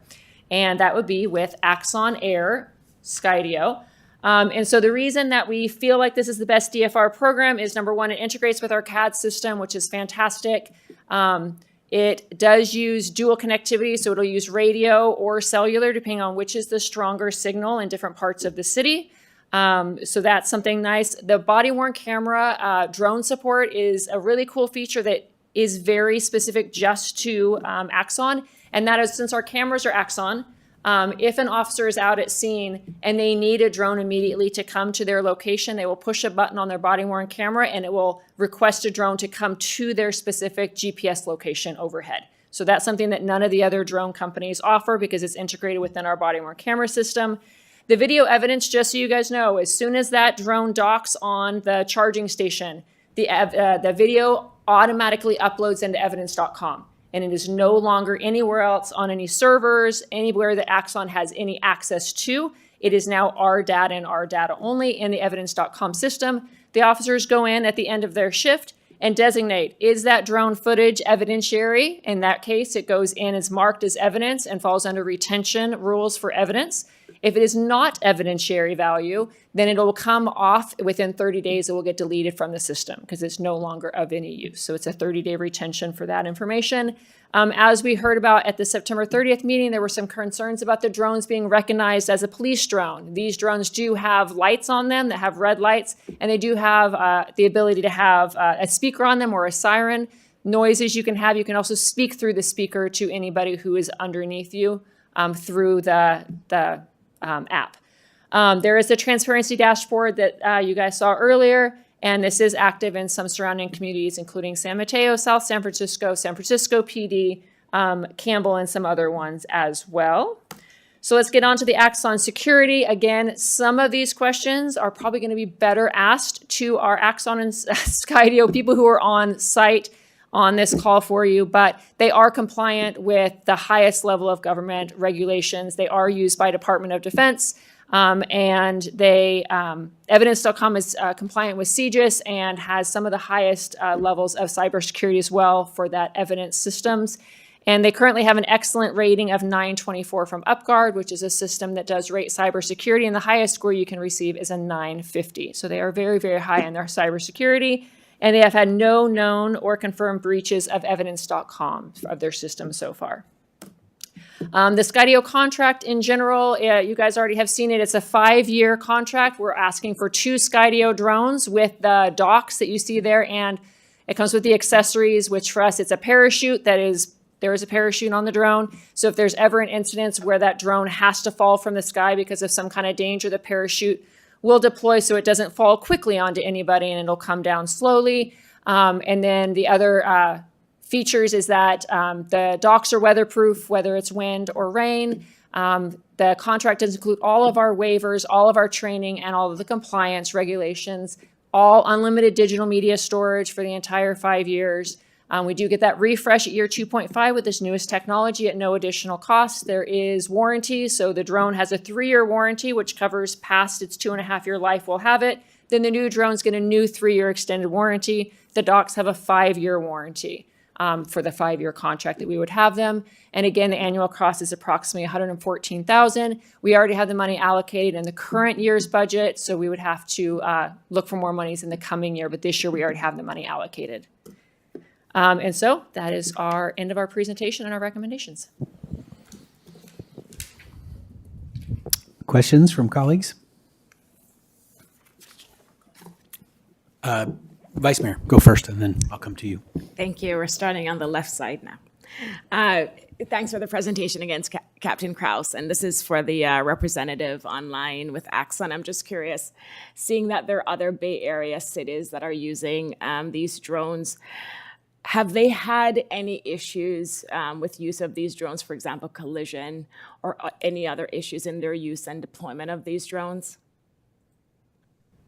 I can take that one from the Skydio side. We have not seen that I'm aware of any crashes. I know Concord had an issue with a hand launch, which we don't typically recommend and agencies would not be doing from a dock, where the operator just wasn't able to launch it from the hand and it fell from, standing height. But outside of that, again, they're equipped with parachutes as a fail-safe. Okay, thank you. And then my last question is for the city attorney. And I understand that we use Axon for body-worn cameras. Do we have separate contracts then with Axon for these body-worn cameras? What's the governing document for the cameras that we have, the Axon cameras? Oh. We currently have a master services contract with Axon for the body-worn camera and our TASER program that we are within that contract right now already. So this is a separate contract. We're not restarting that contract at all. They're 2 separate contracts. Thanks. And so I'm curious because we already have a contractual relationship with Axon, and that's something we can look into going forward, just to make sure that there are no compliance issues under the current contract to be concerned about this new contract we're entering into. Just something to look into to make sure they're a good partner under the existing contracts as we move forward with this new contract. Thanks, Mayor. Councilmember Weinberg? Thank you, Mayor. Thank you again for the presentation. I was feeling really good about it until you said there have been no breaches of Evidence.com so far.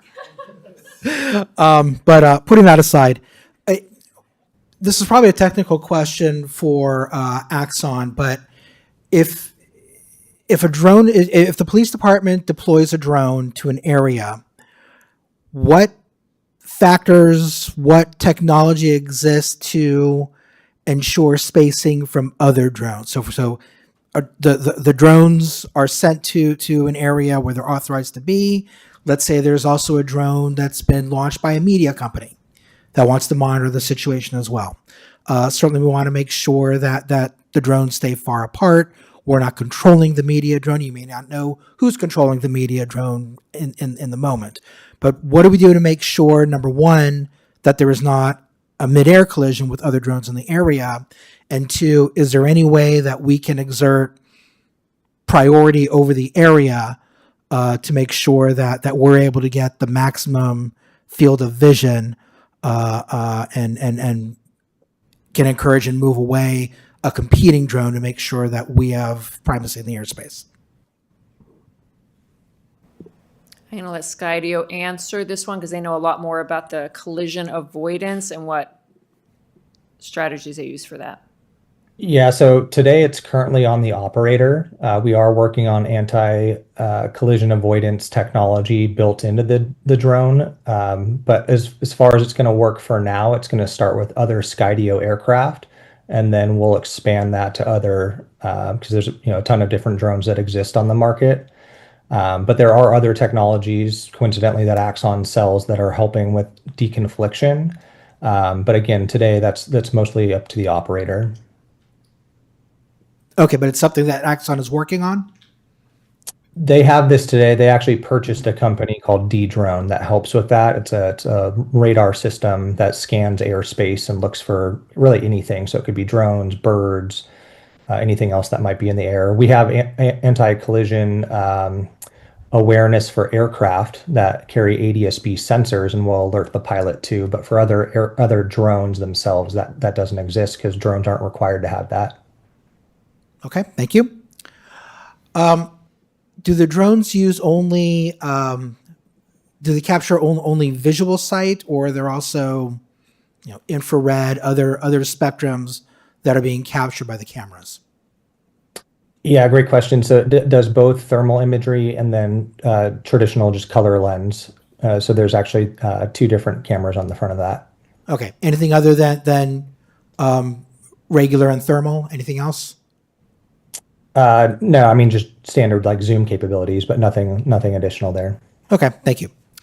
Finally, my last question is I noticed on the contract that we're proposing to purchase 23 pilot licenses. Yes. I'm just curious, how was the number 23 determined? I wanted more than that. So our goal was to try to get all of our staff members trained to be pilots in case there ever was an instance we needed that. I'm in conversation with Axon. That's not typically how they work their system. So what we are going to be doing is they're going to do a train the trainer, and they only actually train, I think it's 4 to 8. And then those the trainers will then come back to our agency as the drone trainers and then train additional people. To be honest, though, when we look at it, we don't really need all of our officers to be trained as pilots. And the reason for that is they're out responding to calls. So they really can't be the pilot as they're sitting there on a call for service, looking at a screen, flying the drone. So our ultimate goal is to be using all of our dispatchers, have them certified, all of our professional staff, which includes our CSOs, our crime analysts, our management analysts, as well as our entire admin team to be able to be the additional pilots for this. So we currently have in the realm of about 14 professional staff. And then in addition with the admin team, that gets us to about 20. So 23 was what we asked for, just to allow for a few officers who are part of our drone program currently to be certified as well. Okay.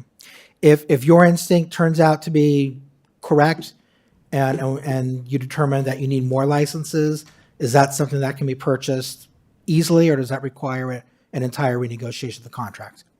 Can you answer that, Adam? Yep, it is very easy to co-term it. Everything is prorated based on the length of the contract that's left, and we just add it to your main contract of the drones. Okay. And if there's turnover among pilots, so a licensed pilot moves somewhere else, someone new comes on board, you want to train them as a pilot, is that included as one of the 23, or is that a new license? They would just take over the license of the individual that left the department. Okay, thank you very much. Those are my questions. Councilmember Lane? Start with a more technical question. What altitude do these operate at? About 400 feet? Am I remembering that correctly? What's the altitude? It does depend on what city you're in. For example, South San Francisco has a height limit of 100 feet because they have the airport close by. Yeah, So they have a ceiling. I believe for us, if I'm not mistaken, I believe we can fly to the highest, which I think is 400. Is that correct? You guys would be able to fly up to 200 feet with your beyond visual line of sight. If you had the radars and sensors, then that could extend up to 400 feet. Okay, but that, I guess the point of my question was that's well below what, or I think that's below what helicopters would fly at. Correct? Yes? Generally? Well, let me be specific about the helicopters, because helicopters can go all sorts of heights. We recently had a gas leak downtown, and 2 news helicopters were circulating. Eventually, they went away disappointed, but I would hate for our drones and a news helicopter to, it's sort of like the question that came up before, but I was just, I guess really the point is, it wouldn't be unusual for, or it's conceivable, I suppose, that news coverage helicopters and first responder drones could be over a similar scene, and I was looking for some assurance that they wouldn't bump into each other. No, that's a correct understanding. So the airspace for Los Altos is all set to 400 maximum. Under the waivers that we would be providing them, they can fly up to 200 feet or up to 50 feet above any structures within the city. So that's from the FAA's perspective, like that's the limitation. If they want to fly above 200 to 400 feet, because 400 is the ceiling, then they would need a visual observer or they would need radar to be able to do so. But even at 400 feet is significantly lower than typical helicopter flights. Yeah. Okay. Thank you.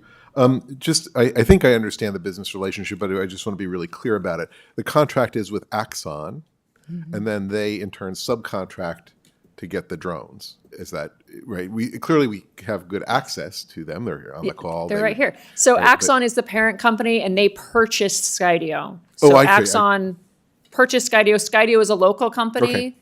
Axon is a nationwide company, but the nice thing is Skydio is local. So the support will be right here. We'll have assigned Skydio personnel to come and be our support for our specific drones. So far, the acquisition seems to be going well.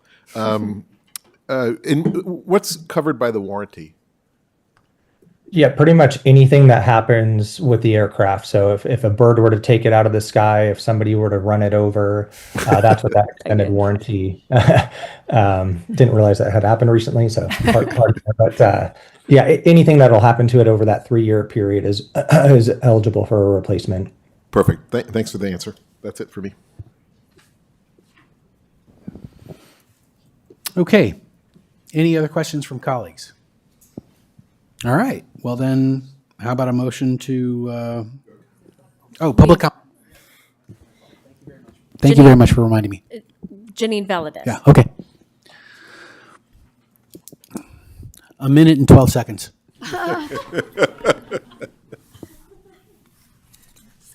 Same disclosures as before.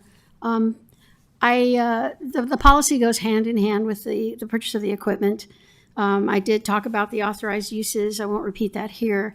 The issue for me is the height. I am concerned about the issue of primacy with other kinds of functions, that whether it's private drones, spires or kids or whatever. I don't know if there's any legislative capability to create some kind of a dome over which there's primacy for law enforcement or city uses. For that reason, I tend to favor that 200 height limit, because it seems to me that if there is going to be any primacy that you can claim, it would be better at a lower height than a higher height, because up at 400, other vehicles can be up there. So my only concern is that that we keep the drones relatively low so that they don't interfere with other uses. And then I have the question about primacy in the air, because I think that's a very important issue in order to make sure that the drones can do what they're supposed to do. Thank you. Thank you. Any other comment or public comment? Okay. And now we'll deliberate. So I'll kick us off real quick. I am supportive. I know that there are probably a lot of things that I don't fully understand. I do think that, deconflicting the sky is a multiple jurisdictional effort that involves everybody from the FAA to Moffett Field to San Francisco to Palo Alto Municipal Airport. And since the Wright brothers flew 100 years ago, I think we probably have people who are on top of that stuff. So I'm not going to concern myself with that too much. I'm glad to hear there's a parachute in case our drone drops out of the sky. I'm not worried about the drone itself. I don't want it to hit somebody and hurt them or hurt property. So I'm supportive and I'm prepared to vote yes on this. So colleagues? Just Councilmember Lang. one comment. Well, two. One is, yes, we don't have jurisdiction over the skies. I want to be clear about that because we have residents who will be calling us up asking us to stop jet noise if that's not clear. So we don't have jurisdiction over that. I want to be very clear about that. One was also just sort of a request to staff, which is assuming this goes forward, as I feel like it will, it would be good, maybe in some of the cool videos we do or whatever, to get the word out there about it's going to confuse people. Rumors are going to fly, all sorts of stuff. So putting some concerted effort by our excellent communications team in letting the public know that this is happening would be a good thing, in my opinion. And I'm prepared to support it.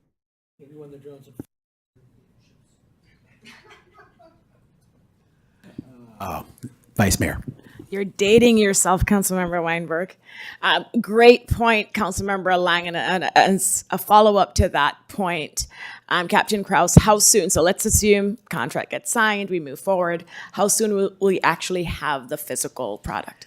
That's a really good question. Our first thing is just finding locations for the docks, and then there is some infrastructure that has to happen. So we're looking to put one dock on top of the community center, which the infrastructure is already there on the roof above Apricot Room because there's power, and then Ethernet is fairly close by. It's the second location in Beat 2 that we are right now trying to find the location for. So I would imagine this is kind of a Skydio question as well, but I would say in the 2 to 3 month range of it actually being in the sky and live, because we do have to get that infrastructure set up. So I would say sometime in winter time, it should be up and going. Thank you.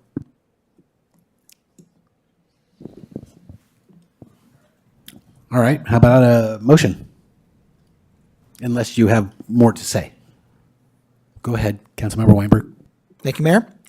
I move that the council adopt a resolution of the City Council of the City of Los Altos authorizing the city manager to execute an amendment to the agreement with Axon Enterprise Incorporated in the amount not to exceed $570,000 for the addition of the Drone as First Responder program. Second? Councilmember Lang? Yes. Councilmember Meadows? Yes. Councilmember Weinberg? Yes. Vice Mayor Fliger? Yes. Mayor Daley? Yes. Motion carries. All right. So the remaining items are informational. And at this time, I will look to my colleagues and see if there are reports or preferences for future agenda items. We'll start with you, Councilmember Weinberg. Thank you, Mayor. I'd like to request a future agenda item, and it could be informational. In the event that we find ourselves with a vacancy on the council, I think it would be useful for us and probably for the community to understand what our options are. Presumably there's three options: appoint someone, have an election, or leave the seat vacant. But I don't know if there are other options or if I'm wrong about those three. But if we could get maybe a memo from the city attorney just identifying what the options for the council are, and maybe have that augmented by staff to identify what the costs are associated with each of the options. So if an option is an election, how much will the election cost? I think it would be useful for the council and the community to have that information. I concur. It doesn't seem like something we have to put on the agenda at this time, but it would sure be nice to get a memo on that. I mean, do you want to have it on an agenda so we can? I was thinking that just as an informational item. Oh, yeah. Yeah. I support that also. Okay. Sounds good. Other council members with potential agenda items or things to announce? Vice Mayor. Thanks, Mayor. A few items. First, I have office hours this Friday. These are virtual office hours from 3:30 to 5 p.m. Second announcement, I attended the Palo Alto Public Safety Building grand opening on Sunday. And amazing building. I encourage everybody, actually just saw the lobby area. Of course, they had pictures, but really great ceremony, and hearing about what it took for them to get there was inspiring and encouraging, especially because they mentioned they actually started the process in 2004. So it took them 21 years to actually get their public safety building built. Hopefully it will not take us that long. But I definitely encourage us to, and they're offering tours to figure, if you have the time to do a tour of their PSB and talk to the people who were involved in the 21-year process and what a worthwhile endeavor that was. Another announcement, you all should have received the Cities Association Holiday Party invitation. It's an annual event. I encourage everybody to attend. It's a great way to, socialize and meet your fellow council members in our neighboring cities. So please, please, please, I love to see Los Altos represented. It will be in Sunnyvale this year. So please work through staff to RSVP for our holiday party. And then 2 potential agenda items. One, a couple meetings ago, we discussed possibly doing an evaluation of our city attorney. And I wanted to bring that forward to see if there's support. I am willing to serve on a subcommittee to do that evaluation. And so what I'm proposing is to have an agenda item to form that subcommittee at our next council meeting. And then we can go from there. I would support that. I support that.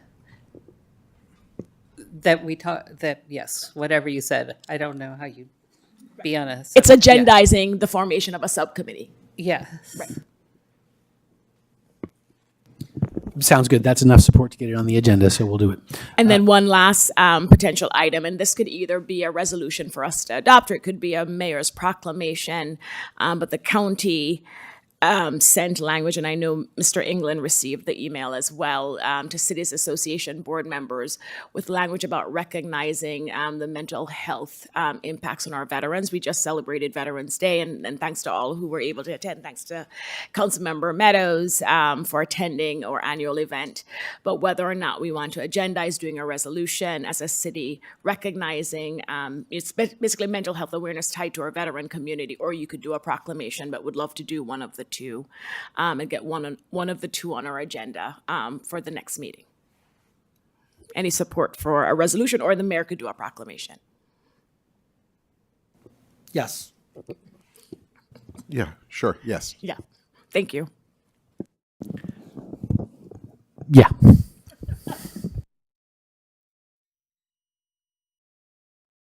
Councilmember Lang, do you have anything to report or agenda items? Just to report. Well, the side had office hours. I love those things. Anybody who's thinking about coming, please come. Love to chat. I learned so much from the residents who come to those, and much appreciated. On November 13th, I attended a Zoom thing on preventing homelessness in Santa Clara County, and came away. It was a number of agency, Destination Home, the county itself, Sacred Heart. Just came away with 2 important points. One is it is so much cheaper to prevent homelessness than deal with it once it's happened. I mean, it's better on a human level, but also just financially better. And the county actually has a fair amount of resources, not infinite, but a fair amount. So I don't know how many people directly have contact with that, but I think it's important to spread the word that there are good resources for people who find themselves in a difficult situation, and we want to keep them from becoming homeless. It was an excellent program. Councilmember Lang, if you have a chance and there are any of those resources that you took note of, please do just send an email to the chief, because actually it's our PD that frequently is at a place of intervention. Quick example, we had some vehicular dwellers, a family at a local church not long ago, and our newest sworn officer spent his whole day getting food for the kids, finding temporary housing, doing the things that we would want them to do to humanize the situation. So send an email to the chief with any of that stuff. I will do that. Thank you. Councilmember Meadows.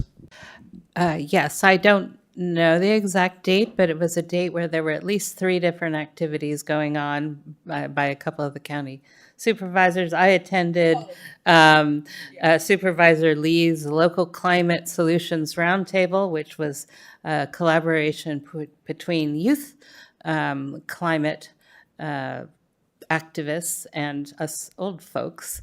And boy, they've got a lot of energy. But anyway, it's just a really good forum, and they had panel discussion, and we had Monica Padilla of SVCE was one of the panel speakers. And so anyway, it's a really good event. And I know there was at least 2 other things going on that night.